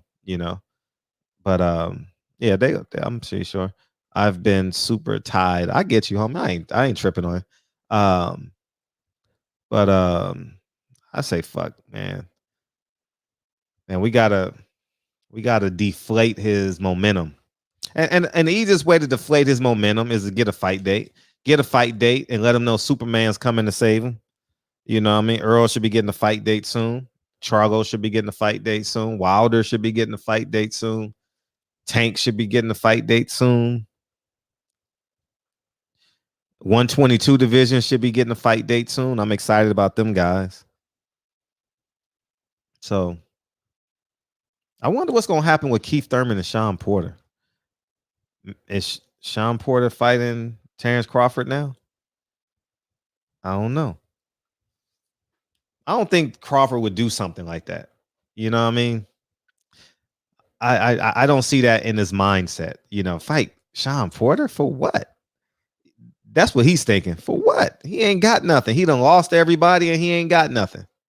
You know, so Keith Thurman, for what? He's fat right now. He ain't got no pulse. He's begging. You know, so I don't see him fighting either of those two, but if he does, he does. Manny Pacquiao should be making an announcement soon because I know he needs some money. He needs some money. So I know Manny Pacquiao is going to be fighting soon. He probably done gave away $5 million. You know, Manny Pacquiao, they say he give away his whole check. So, you know, so kudos to him. Everyone's going to be, man, it's going to be a crowded summer. Or at least it should be a crowded summer. Thurman versus Ennis. Thurman wouldn't take that fight. I've never heard anyone ask Thurman about Ennis. Maybe the Boxing Voice did. I know they had him on this week or last week. But yeah. Yeah, Gary Russell. That fight was announced, but it don't have a date. Just like Lubin and Rosario was announced, but it don't have a date. Gary Russell, Ray Vargas. You know. Yeah, man. I think Crawford Porter is a good fight. I'm just thinking how Crawford, I mean, I don't know what Crawford be thinking, but it seemed like he would think that. Why would I fight Sean Porter? Terrence Crawford sees Sean Porter as a journeyman. Terrence Crawford don't see Sean Porter as great. You know what I mean? I don't think he does. I think he sees Keith Thurman as a good fighter. I think he sees Earl Spence as a good fighter. I don't think he respects Ugas. You know, he's like, I know Ugas beat him in the amateurs, but he's like, Ugas? For what? You look at Sean Porter, for what? You know, so it's just my opinion. Like Jamal James, for what? You know, my favorite welterweight, for what? Why would I fight him? You know, it's just how I think, how I believe he thinks. But Sean Porter, Terrence Crawford, true-wee. That's a great fight, man. That's a great fight. You know, everybody gonna come in. Who's gonna sell the most? Hey, for real, for real. If that fight's in Vegas, who would sell more tickets? Terrence Crawford or Sean Porter? The fight has to be in Vegas. That's the only place they can have that fight. Who would sell more tickets? And would it sell out?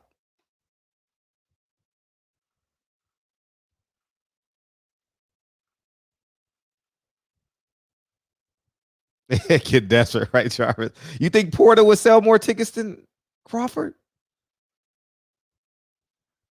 Huh. That's interesting. You think Porter? If the stadium holds 10,000, how many people would come? You think 10,000 people would come if it held 10,000?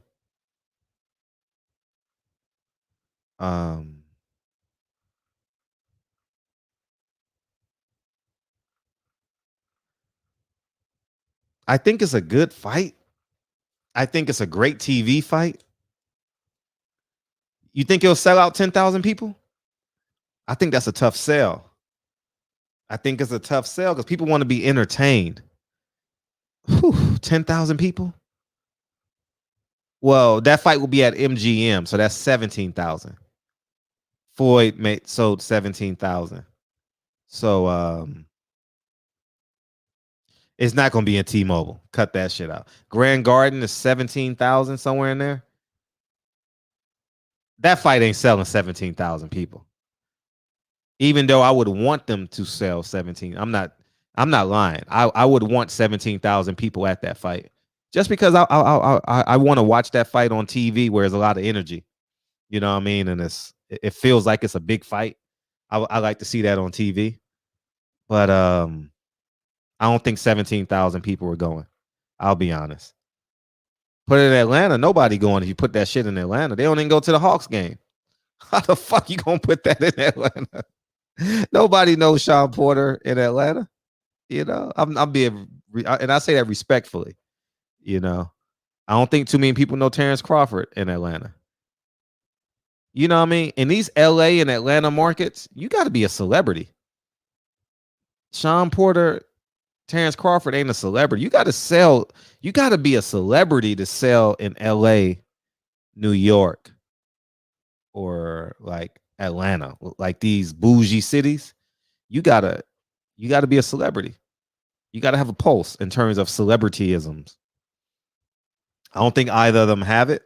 I think it's a great fight. I think it's a hell of a fight. I'll be excited all week for it. No lie. Just like y'all, we'll be talking about it all week. And it'll make a good fight. It'll make a good fight. Neary Fulton. Oh, another great fight. Woo-wee. Stephen Espinoza, if you can hear me, make the fight. Figueroa Aleem. Woo-wee.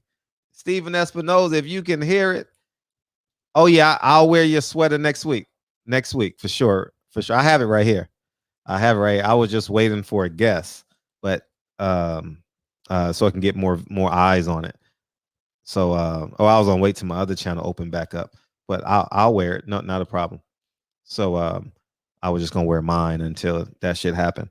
But 10K is tough. I don't know if people like them. I genuinely believe Terrence Crawford pissed off some boxing fans. I think Terrence Crawford pissed. I don't think Sean Porter pissed off any boxing fan. I just think Sean just doesn't market himself. He doesn't have that. But I'm excited for that fight, though.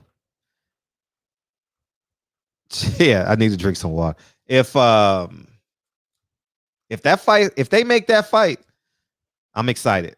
Sean Porter versus Terrence Crawford. I'm excited. I'm no lie. I'm excited. I want to see what the poster is going to look like. What would the title of that fight be? Terrence Crawford versus Sean Porter. Man, how would you promote it? What would that title be? It wouldn't be like Pure Violence. It would be like I don't know. I don't know. Wrestler versus football? Nah. Oh yeah. Oh, that's a good idea. Hi there. That's a good idea. That wouldn't be the main poster, but that could be an internet poster, kind of like an IG poster. You understand what I'm saying? Battle of Best Friends, right? Yeah. That could be, that wouldn't sell, Battle of Best Friends. But the wrestler versus the football player, you got Terrence Crawford in his high school slingshot, whatever that's called, and you got Sean Porter in his helmet. Oh, that's genius. That's genius, dog. That's genius. I like that. That's genius. And welcome to the show. Hi there. Welcome to the show. That's genius. I like that. Someone should, if that fight is signed. Yeah. Up in Smoke. Boom. Jarvis. The name of that fight should be called Up in Smoke. All the smoke. All the smoke. Up in Smoke. There you go. There you go. We could start there. Don't know about genius. Yeah, it's not genius, but I like the idea. I like it. The undercard will have to be stacked. And since that would be a top ranked card, he's gonna have his He's gonna have like Jared Big Baby Anderson to be on that card. You'll have, you know who else you'll have on that card? You'll have Stevie Nelson on the card. Is that his name? You have the Nelson guy on that card. You'll have Jared Big Baby, and you'll have a Mexican on there. Frenemies. You'll have I don't know what Mexican he has that's coming up. Oh, maybe you have that kid out of New York, the Puerto Rican kid out of New York, Vasquez, whatever his name is. He's like 13-1. Midwest Smoke. Yeah. I forget his name. He's out of Brooklyn or something. I know he's out of New York. He got his teeth knocked out in his last fight. He'll be on that card, and there you have it. There's the card. So, yeah, that's a good card. I don't know who their opponents will be, but that's a decent card. That'll do. Nah, I don't think you put Belonga on that card. I mean, maybe you do. I mean, it's nothing wrong with it. Josue. Yeah, Josue. Thank you.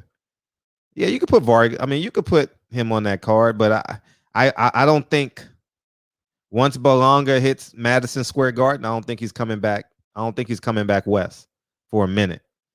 Well, maybe they will, but they probably want to build him up for next year. They probably want to build him up for next year's Puerto Rican Day. And that'll probably be against like Chavez Jr. or some shit like that. If Chavez can make 168. You know what I mean? It'll be something like that kind of fight. Puerto Rico versus Mexico. Maybe they can convince the punching bag. I hate to call him a punching bag. Thank you, DB. But, you know, Angulo. Maybe they can convince Angulo to come out of retirement. You know, Puerto Rico versus Mexico next year, June 12th.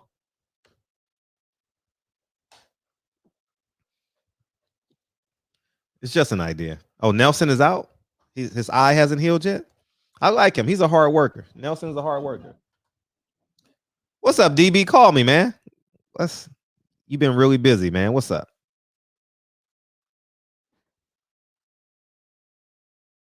My alarm is ringing? Oh, that was 2 hours ago. Yeah, so yeah, I'll rock your sweater. Xander, I haven't seen him fight yet, but I heard he's good. I saw his name. Tay Jones is fighting this weekend. Who? Tay Jones. Who? Tay Jones. Tay Jones is fighting this weekend. I'm gonna see if there's a link. If there's a link, I'll cover it. So if I can get a link for that fight, I will cover it. I'm gonna buy it. And if y'all want to buy tickets, go to his DM. Buy a ticket from him and donate the ticket. And I'm gonna call him tomorrow. I'm gonna touch base with him tomorrow. And tomorrow is PPD's birthday, man. Get your cash app ready. Get your cash app ready. Get your cash app ready. Tell her happy birthday. You know what I mean? She like what do Patty like? She like patties. She's such a kind woman. Yeah, she likes patty. So we'll say what's up. That we'll do it like that a couple of times. And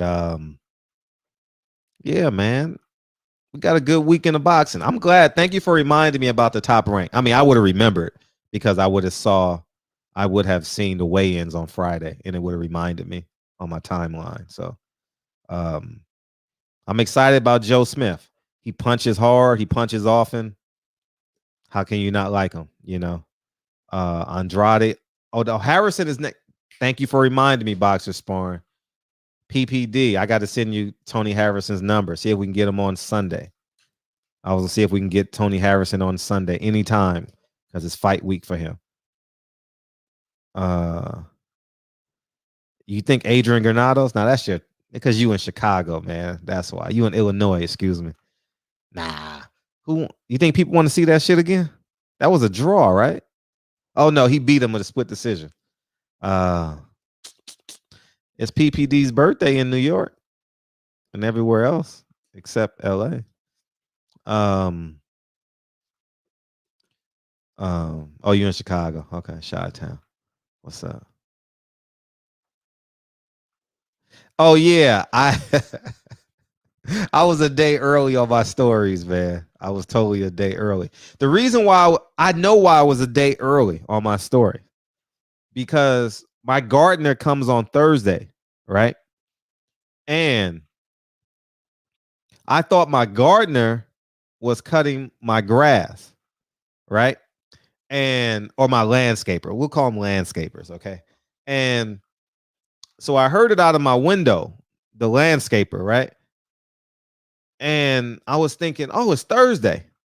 But it was behind me in the house on the other street. So I thought it was, anyways, man, because I had my closet window open. And anyways, man, that is I thought it was my landscaper, and it wasn't. My landscaper would be here tomorrow. And so anyways, so I thought it was today. I thought it was Thursday today. But we'll sing happy birthday to her tomorrow.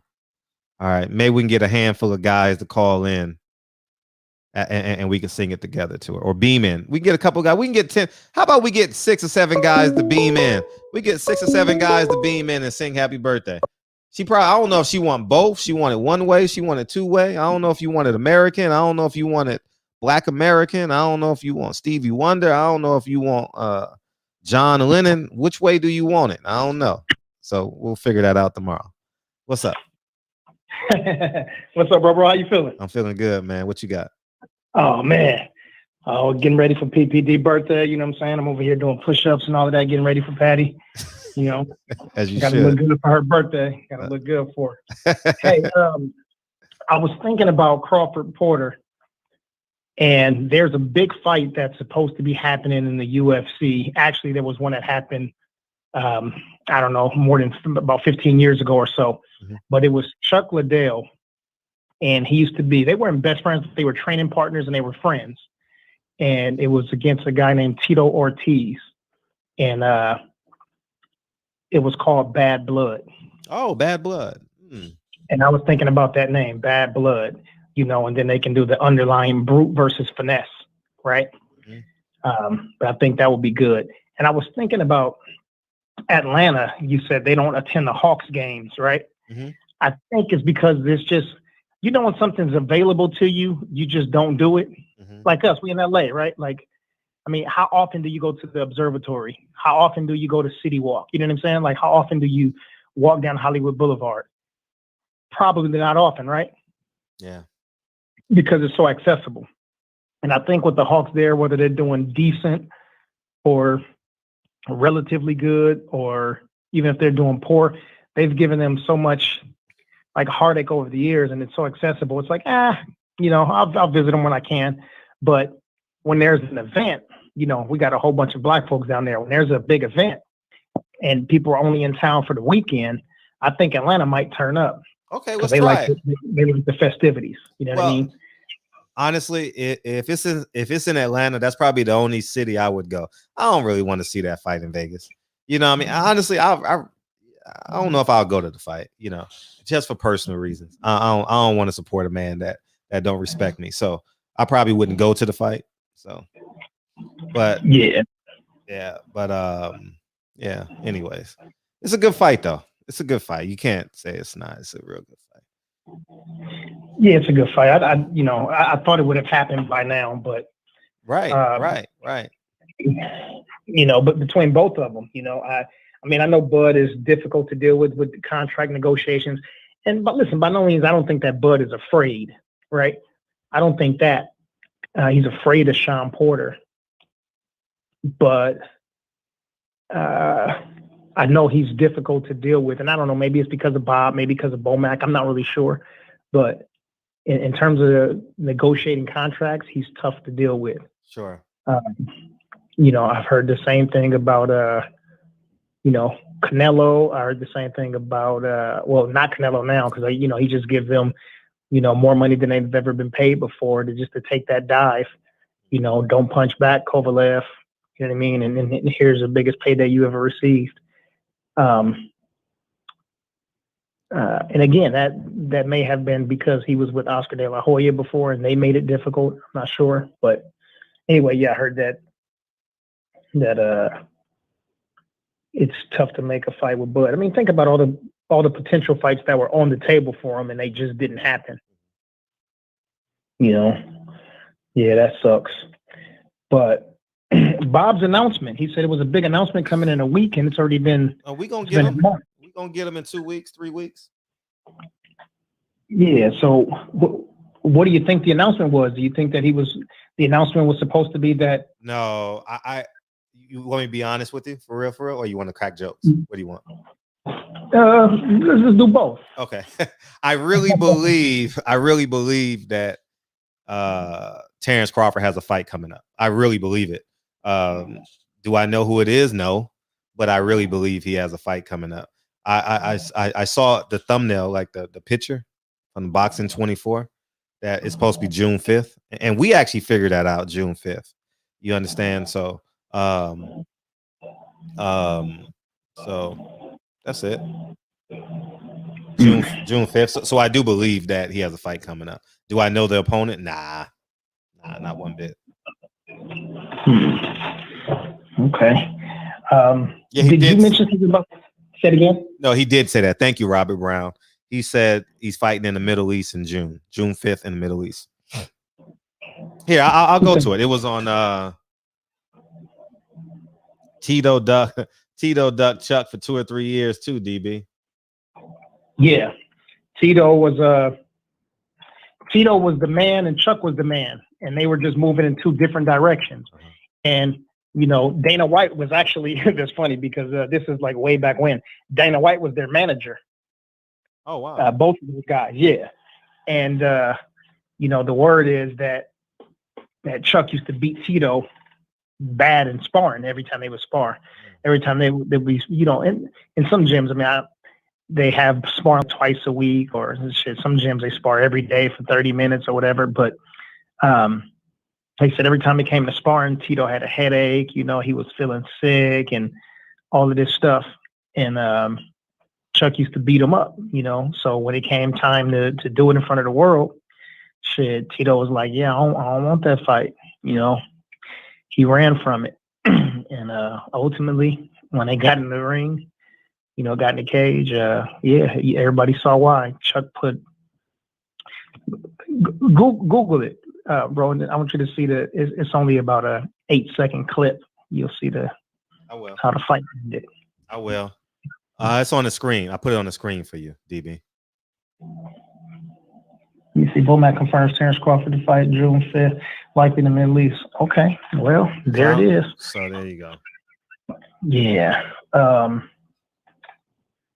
What else? Oh, Gary Russell Jr. Did you mention Gary Russell has a fight date? No, he has a fight opponent. He has an opponent, not a date. Like all of them. Right. I'm not being funny. I'm not being funny. I'm being real, sincere. All the PBC fighters got opponents, no dates. Who's his opponent? Ray Vargas. Oh, yes, right. Okay. Mm-hmm. Yeah. And man, it was something that it didn't throw me off, but because I heard about it a couple of weeks ago. But Demetrius Boo Boo Andre moving up to 168. Didn't he fight at 68 already? I thought he did when he got the knockout in the first round, and then it was like pretty whack. Super Bowl weekend. Super Bowl week. 68? Was that at 68? TBA knows. Has he fought at 68 already, or is he just fighting at 60? He's a champion, right? Is he a world champion? Yeah.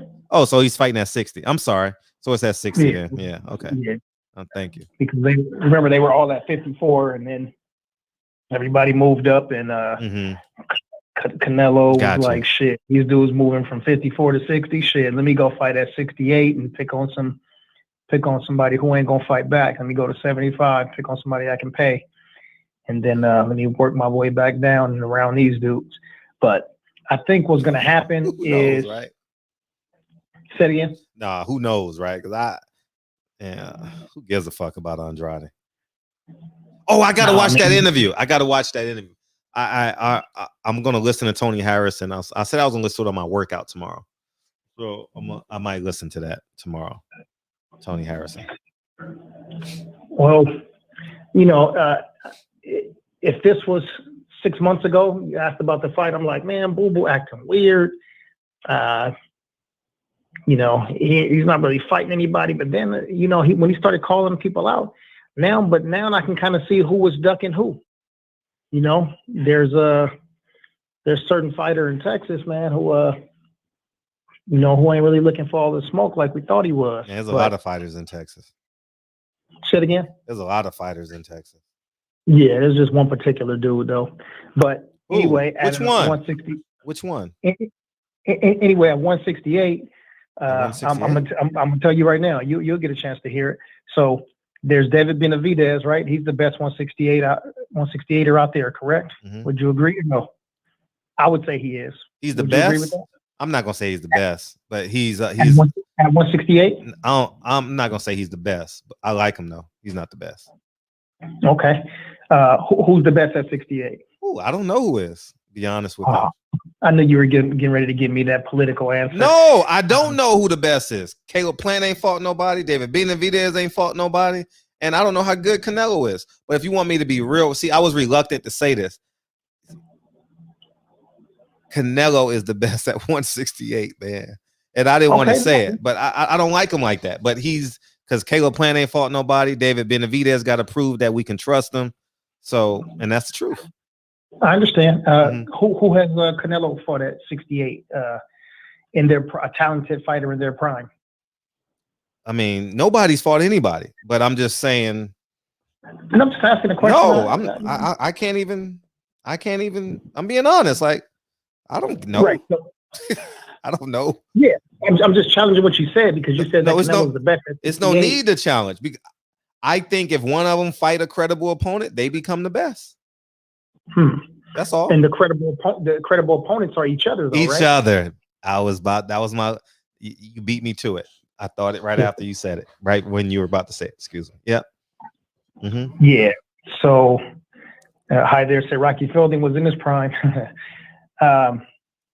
What JJ say? Fred going by the eye test, and that's cool. No, I'm just saying I don't want to crown David Benavidez because he's shown propensities of like, oh, I'm cool. Now, the same way I want to keep Devin Haney hungry, the same way I want to keep Earl hungry and Wilder hungry and all these guys. I'm not gonna crown those niggas. Excuse me. I'm not gonna do it. Yeah, I think you know how when you're around a little kid, they say things that you say around a kid is what they are. So when you be like, man, quit acting like a punk, man. He a little punk, he a punk, sure. Right? Then the little kid, he's the crybaby. The little kid always being a crybaby. Right. If you say, man, he's smart, he love reading. You say that when he's 3-4 years old. By the time he's 6 years old, he already sitting with a book. You know, he want to be that. So I think if we put that in David Benavidez's head, like, listen, David Benavidez ain't gonna duck no smoke. He ain't ducking nobody, right, David? You know what I'm saying? And put that battery in his back, and and let him take off.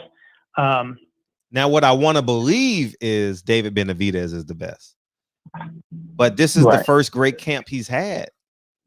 Come on now, let's be straight. He had a great camp now, and he wins and gets comfortable. He wins and get comfortable. So let's see if he can stay hungry. That's all. Yeah, I believe that now that Andre is going to be fighting up at 68, I think the conversations will. Is he fighting at 68 this fight? No, this fight is at 60 after he beats who is it? Caleb Smith, I believe, or Liam Smith, one of those guys. He's fighting one of them Liams. That's what 78 says. Liam, yeah. Even Lee Selby is a Liam. He just calls himself Lee, but it's Liam. Mm-hmm. Yeah, but I think the conversations are all going to start being about, David Benavidez should be fighting Boo Boo. You know, oh no, Plant should be fighting him, and I think this is the safest time for Jamal to stay at 160 and to stay there and cut that hardcore weight as long as possible at 160, and I think that the Canelo, I don't want to call them fanboys, but the people on the Canelo train or the Canelo wagon, they'll say, oh yeah, these guys should be fighting each other before they get a Canelo fight. So he'll be out of the mix. So the three guys that'll be there, it'll be Caleb Plant, David Benavidez, and Demetrius Andrade. And I think that Caleb Plant, part his injury, and I think he's just going to sit back and wait for a Canelo fight. I don't think he's going to take any fights in the interim. So that takes him out of the mix. So I think it's all going to boil down to Andrade fighting David Benavidez. And correct me if I'm wrong. Chat, correct me.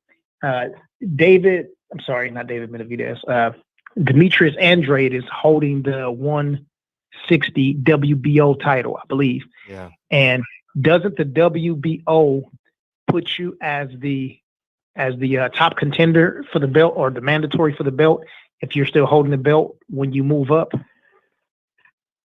I hope so. I would say a lot of them do it.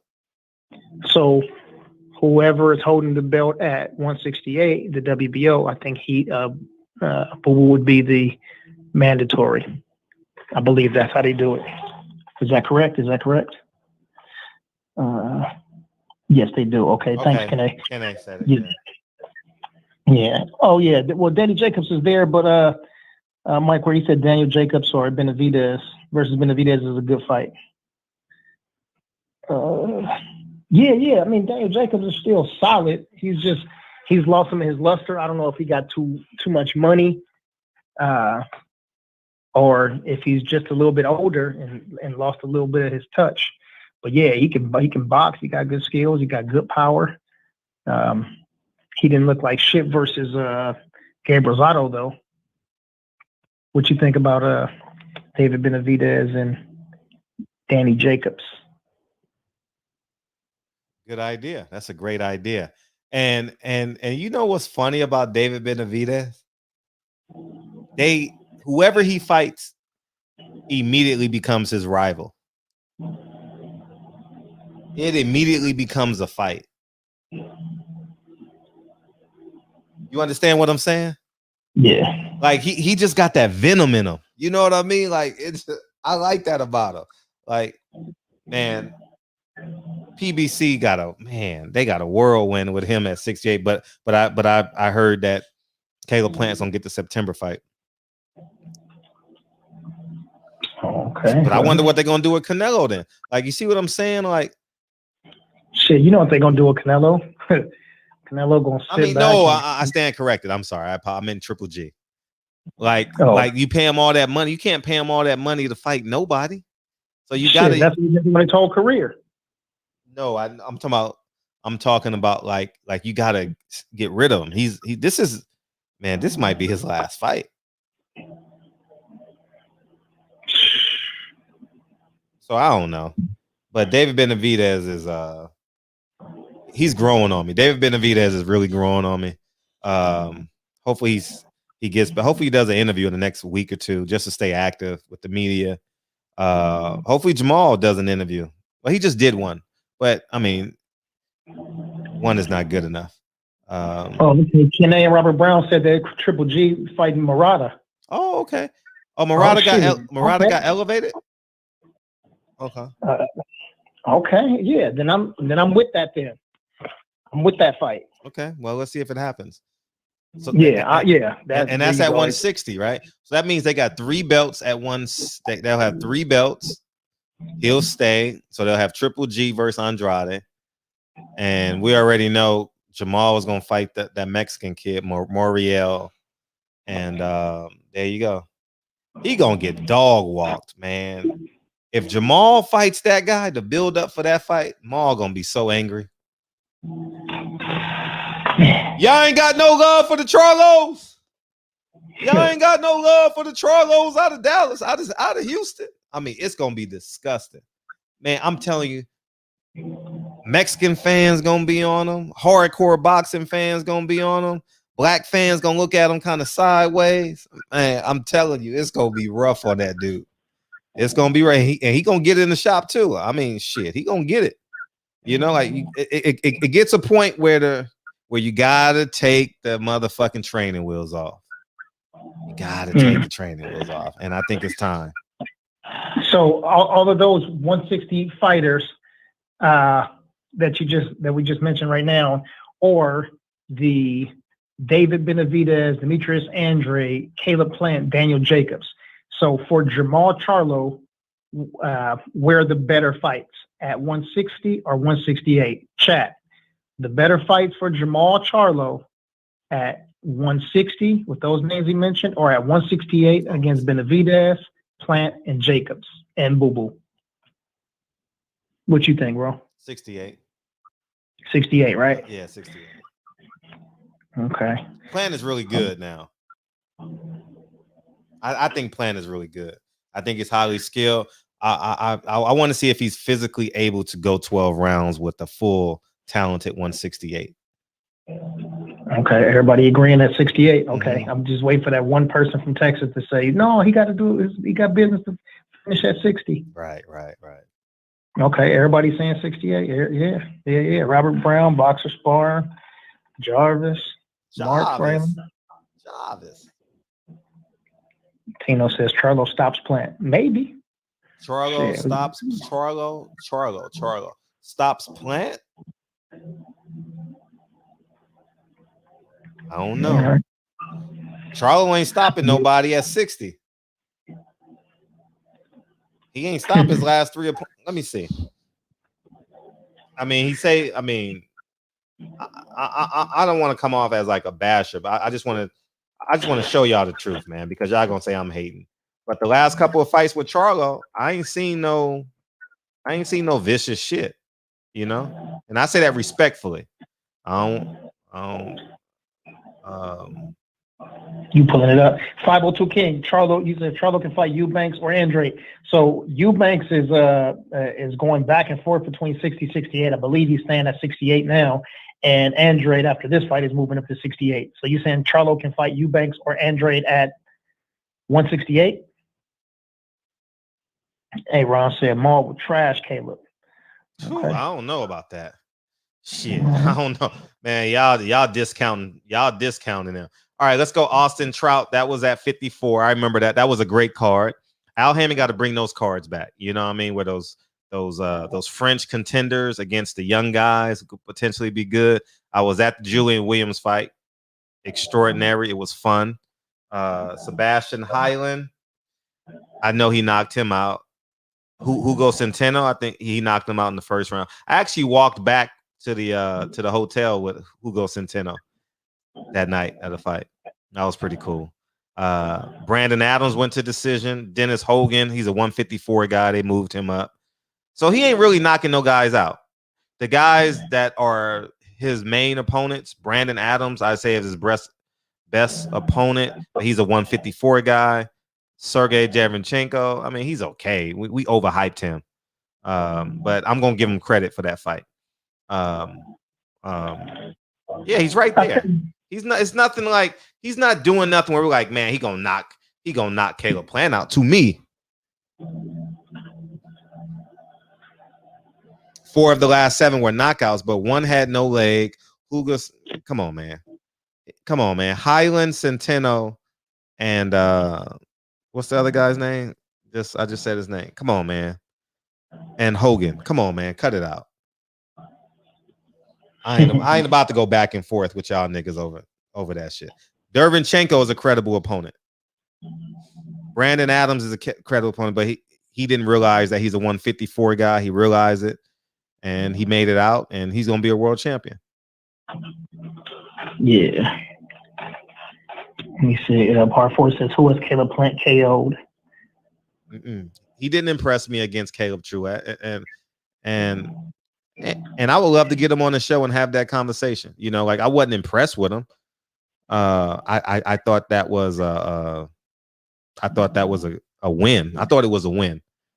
You know, but Jay Dixon said, pull up David Benavidez's box rec. Yeah, let's do that. What credible opponent this Plant had? Go to Plant box rec. Another opponent for Charlo is Munguia. Yeah. No, there's people for him to fight there, but I'm 502 King. I'm just saying I think there's bigger fights for him where everybody's interested and nobody can take away credit from him. If he goes up and he fights against Demetrius Andrade, David Benavidez, Plant and Danny Jacobs, yeah, nobody can complain about none of those fights. I think we tune into all of those fights. And shit, if he goes in there and he wins all those fights or just has a good showing, you know, he goes 2-2, but has a good showing in those fights, yeah, nobody can say a damn thing about Jamal. But If he goes in there and he beats Jaime Munguia, if he beats, Chris Eubank, people, even though he'll beat him and those guys are solid dudes, people will still have some criticisms for him, because he's expected to win those fights. Right. You pulled it, bro. Yeah, there it is. He got 4 KOs in a row. Ronald Ellis, he's a smaller guy. I would say he's a 154 guy for real. Romar Angulo, I don't know who the hell that is, but he probably beat the shit out of him. Oh yeah, that was the last fight in August. Anthony Durrell, very credible opponent. Jalen Love, I'm not sure if his heart was in boxing. So I mean, we on par. Ronald Graville is a credible opponent. It's credible. Porky Medina, journeyman. He looked great against him, and I don't know the other guys. Dennis Douglin. I'm not even gonna sit here and pretend like I'm the boxing whiz. But I mean, it's on par. But he's looked better than I would say he's looked better. You know what I mean? Like in terms of how he's performed, he's able to consistently fight how he wants to fight. So I would say that their opponents is on par, tit for tat. Honestly, no, I'm with y'all. I'm with y'all when y'all say, well, his resume is not the best. I'm with you. I agree. Yeah, Benavidez got a decision against Ronald Graville. Yeah, well, here's the thing. Sneezy Fossey said Benavidez got a gift decision against Ronald Graville, and maybe he did, but he's willing to fight Graville again. He's willing to fight against everybody. So if somebody called his name out and they're ready to fight, he ain't backing down, and he ain't talking about money and all of this other shit. So, Bobby Brown performed great on coke too. Yeah, Graville dropped him too. Graville dropped him, but it was kind of a nothing knockdown though. He got up and just started beating his ass again. You know what I mean? Like he hit him in the middle of the ring and he fell and he got up. And I give him credit for the knockout though, for sure.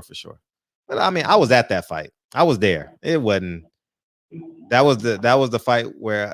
That was the fight before the Sean Porter fight, if I'm not mistaken.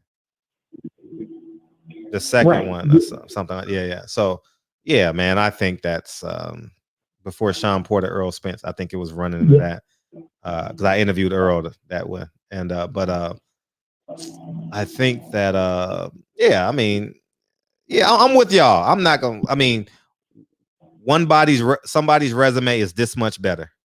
How about that? Yeah. Wait, hold on. Let me see this. Hold on. Let's see. 502 King say, beat Munguia or Eubanks first and then fight Andre.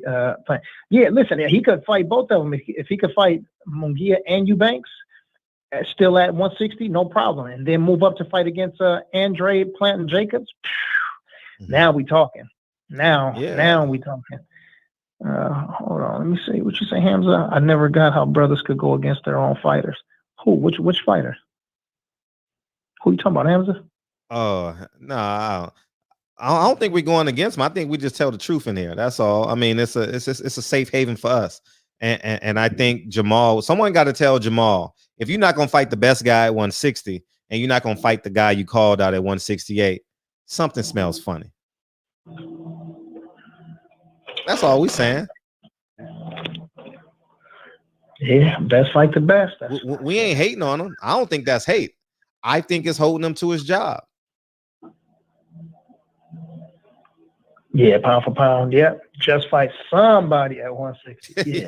Yeah. Get in the ring. You know what I'm saying? Robert Brown Munguia won't fight him, and Eubanks signed with another promoter and talking about other fights. Okay, but these dudes this is why I was asking the fighters this. Eubanks is a man. Why are we even talking about him, dog? He shouldn't even be mentioned in boxing. This nigga goes away for a year and a half, does an interview, says he's gonna fight somebody, then goes away for another year. Man, why? Man, don't mention Chris Eubanks, dog. Please, guys. But continue. No, but this is why I try to ask all of the boxers when they come on: is there anything that will prevent you from fighting certain guys? And then say, who's ultimately in charge of making the decision of who you fight next. And when guys start going, well, I mean, you know, my team, and it's like, no. I remember Deontay Wilder said this. He was like, man, listen, this is the manager and this is the promoter, but they all work for me. You know what I'm saying? Like you are the person that's in charge of everything. You pay those people, so they work for you. So nobody can't tell you who you can't fight if you press hard enough. You know what I'm saying? So if a dude want to fight somebody, be like, no, I need to fight this dude. Shit, I don't give a fuck if it's a split promotion or whatever it is, but make it work. I need to fight this dude. I don't see no fighters doing that. I don't see no boxers doing that. I figured out who's the guy named. I figured out who Chris Eubanks is. Who is he? He's the guy that invites people to your table. You got a club. Damn. So he the one. He the one moving the. Just privilege. Just what I see him as like a privilege. Like he wants to be like this privileged guy.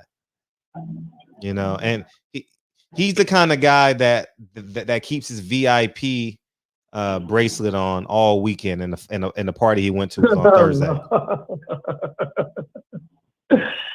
Damn. I'm dead ass. I think that's who he is. I think nothing of Chris Eubanks. Nothing. Did I root for him? Yeah, but every time I rooted for him and thought he was gonna do something in boxing, the nigga made a complete U-turn. I don't think nothing of him. Dog. Like, you know, I don't. He got to fight next month. Who's he fighting?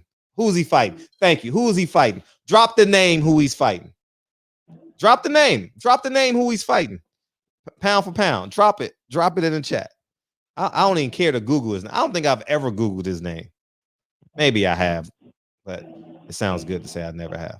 But let's who is he fighting? I'm willing to bet you the guy needs a tan.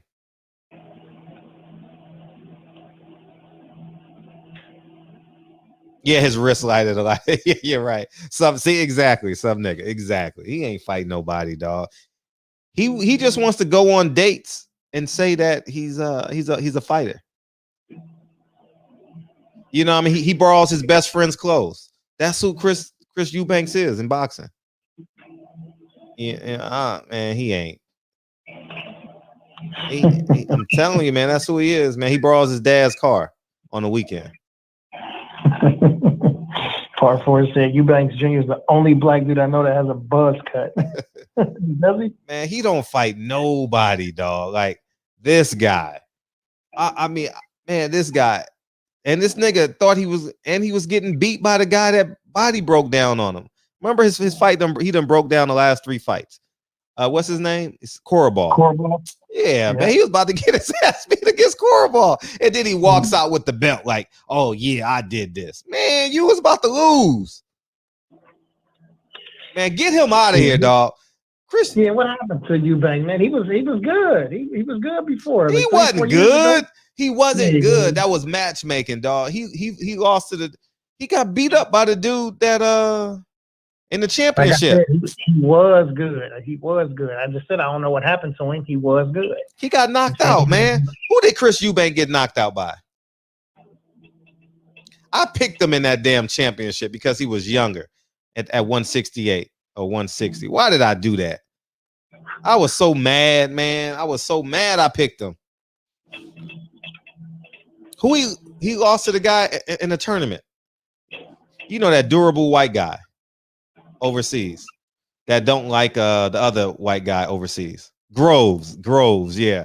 But Chris Eubanks got knocked out by somebody in his career. Who did he lose to? It was Groves, right? He lost to Groves twice. Who did he lose to? He was beaten once, not KO. Who was he beaten by? He lost to Sanders. I don't feel like Googling. I don't want him in my algorithms. He was he lost to Saunders and Groves. Okay, thank you. I don't want Lincoln Googling my computer and he type in a C and it says Chris. I don't want that. You sound like me, man. Oh man, seriously. Saunders and Groves. Okay, Saunders and Groves. Yeah. And we're gonna see how good Saunders is. Saunders gonna look good for 3 rounds. He gonna come in shape, you know, and then his habits gonna kick in. You know what I mean? All that bullshit he do for 9 months, he think he can hide it for 3 months. Nah, it don't work like that way. It don't work that way in the real world. So lost to Mo Groves and Billy Joe Saunders. He's fighting Marcus Morrison next. That nigga sound like he played for the University of Kansas. Basketball, huh? Marcus Morrison sound like a small forward. Marcus Morrison sound like he got hops. Sound like he was in a dunk contest on Midnight Madness when he was a freshman. He sound like a player you make on NBA Live. Marcus Morrison, for real. They said Fred going in. Yeah, he's just I don't know, man. Get him out of here. Yeah, he fighting Jay Morrison. Yeah, the real estate dude. Damn. Yeah, Adam Morrison. Remember Adam Morrison? I'm sorry, man. This nigga, man, get Chris Eubanks out of here, man. Please get him out of here. And it's probably gonna get to him, but I don't give a fuck. You know what I mean? Like, he just disappoints me, man. He don't win big fights and he don't fight nobody. And he's yeah, I did think of the Morris twins. You're right.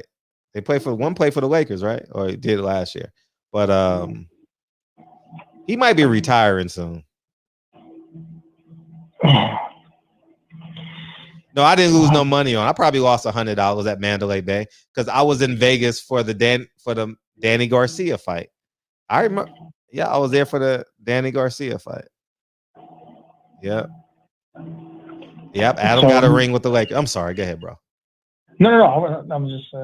I didn't mean to spew that out. I was still looking at something, but for these basketball heads in the chat, I want to know who the top 3 amateurs are right now. The top 3 amateurs. You got a list of some people, bro? Yeah, they say the kid from I didn't watch college basketball this season, but they say, because I did Google that when I watched basketball this weekend, and I watched the draft. I mean, I saw the potential draft. They said the kid out of Oklahoma State, the center from USC, and that's all I know. Huh? Cade Cunningham out of Oklahoma State. Yeah. What, huh? I'm telling you. What you talking about, bro? You said basketball. No.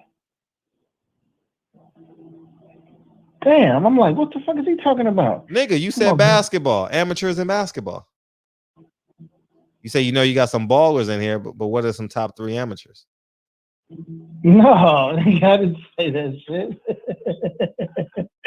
I said, I know we got some boxing heads in the chat. So who are the top 3 amateurs in boxing right now? Nah, nigga, you said ballers. Okay, hold on. Let me run this playback, man. You tripping. Yeah, so they tell you said ballers. But it's cool because that's why I was like, in basketball, we don't say amateurs. We say college. That's why I was like, amateurs. Like, what we talking about? The Goodwill games, the Pan Am games? Fuck we talking about? Jonathan Joseph. Yeah, he said I know he did. It's cool. Damn, I said basketball. Shit. Yeah, they say the kid from I didn't know. I think I said that. Hey, Marcus Morrison, you're right. That's a good one. Marcus Morrison, he sound like he ain't gonna make the league, man. Marcus Morrison, he ain't gonna make it. Yeah. Damn, I don't know how the fuck basketball came out of my head. You was talking about Mark Morrison and shit. That threw me off. Anyway, in boxing, I don't know no amateurs. I don't know. Y'all got me on that. I don't know too many amateurs. Signs of the Times, PGH, Dave Jack, Marlowe, E1K. Y'all help me out. Kane Robert. Yeah. Boxers, top 3 amateurs. Like all the boxing heads, all of a sudden they don't know Motherfuckers in Google and shit. Ask Dot, who you got? Sneezy Foster, you been in there talking? Let me see. Top three. No, I don't think that's his son. Nah, that's not his son. Catino does have a son that's pretty good though. We got to get Catino Mobley on the show. I got to connect to him. I know his trainer well. Damn, nobody know amateur boxing, huh? Okay, well, there it is. So much for all the talking about they love boxing and they boxing heads and they've been following dudes since they was kids. That shit all be lies, huh? Yeah, of course it'd be lies, man. We got YouTube. Mm-hmm.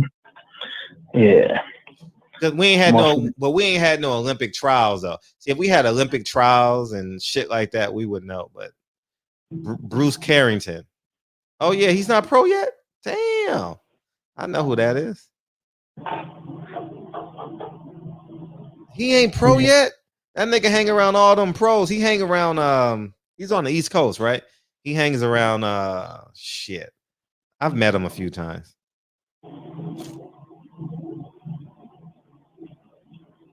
Jamal Harvey. He's a 10-time national champ. Niggas Googling like a motherfucker. Yeah. All right, y'all win. You probably got to go to Ted Cheeseman. Or a black fight fan be pumping him up like a motherfucker, man. Ted Cheeseman.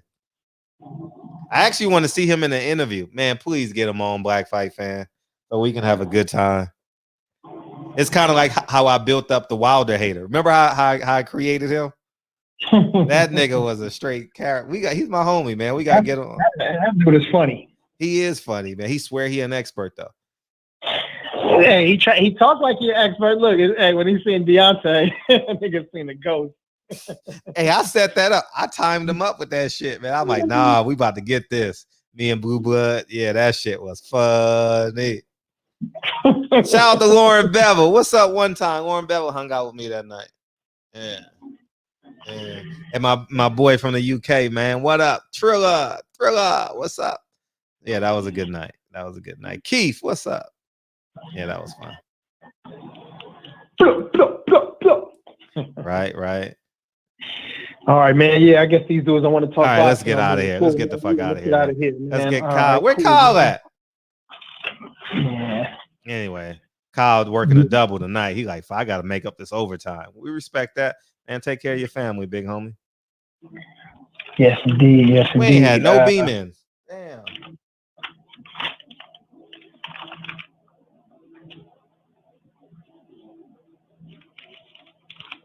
Brownsville got a great doc on the come up and how he dealt with the Golden Gun. Hey, someone go tell Chris Eubanks to retire. I'm about to make a beef. Hey, you know what we gonna do? What we gonna do? Hey, let's create beefs with the barbershop. Let's just pick a fighter and see if we can get it to him. And y'all clip it, and y'all tag them on your social medias and shit. Nah, man. Hell no. I don't do that. Hell no. Ted Cheeseman, man. Fake hardcores. Yeah, man. Oh, you here? All right, appreciate you, man. Man, let's get the fuck out of here then, man. So Kyle. Yeah. Well, man, y'all be here tomorrow, man. It's the Queen Patty Dean birthday. Shout out to the guest today. Appreciate you coming through. And we're gonna be in tomorrow, man, celebrating the Queen Patty Dean. Absolute and for sure. I think Kyle going live, so we're gonna slide over to Kyle's today, and then tomorrow we got some MMA going on over there with Kyle too. Reggie dropped some videos, man. Everybody hit the thumbs up, the like button, man. Shout out to my brother JQ, Chi-Town in the building. D Hodges was in here earlier, man. Aaron Tufo, my brother G Brown, South Central's Jarvis Johnson, Mark Fralin, Mike Weary, the mother effing great, man. Part 4. Dave Jack, salute to all y'all brothers, man. See y'all in a minute. Peoples Hernandez dropped down 5 mics on us. Play the song, Fred! Man, that nigga didn't even say put your city. That nigga ready to get out of here. That nigga DB like, let's go. Who you gonna give some love to? I'm gonna give some love to Part 4. I'm definitely gonna give a cyber hug to Unique Don. What's up, ma? What's up, my 502 King? What it do? Part 4. Did he say 5-4? What's up, Tino the Great, man? What's up, big homie? What up, Mark? DB, what up? S. Dot. S. Dot. Hey, that's a dope name. What up, people? Hernandez, S. Dot. S. Dot. Hernandez. Rat Matat. Matat. Rat Matat. Fred planning fake beats review. Oh, I wasn't even thinking about views. I was just fucking around. But I ain't got to do that shit. I just wanted to pick on some fighters.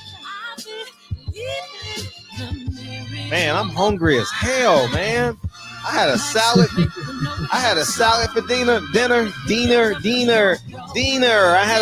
for dinner. Man, I'm hungry than a motherfucker. Hey, hug the cyber kids.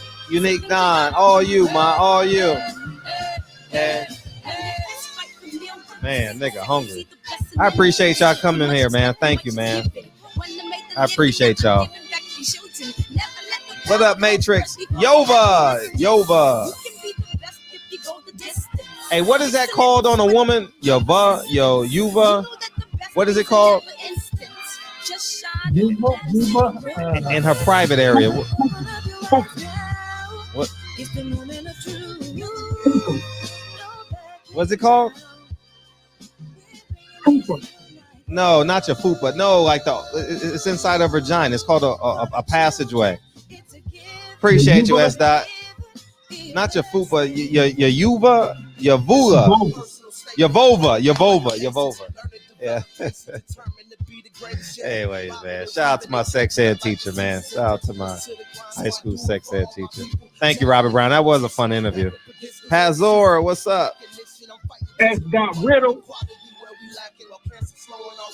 Salute, S. Dot. Yeah, we got to get Bob when he come in here, man. He pump faked us. Sure. That nigga pump faked the shop, man. He thought this was Supercuts, man. Nah, nigga. We come for your ass, Mr. Postman. Oh, man. Anyways, he knows. He's already prepared. You already know he gonna bullshit.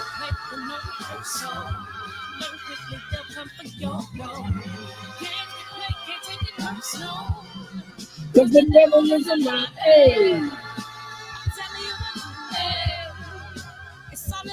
Love y'all. Love you, DB. PPD. It's your birthday. It's your birthday.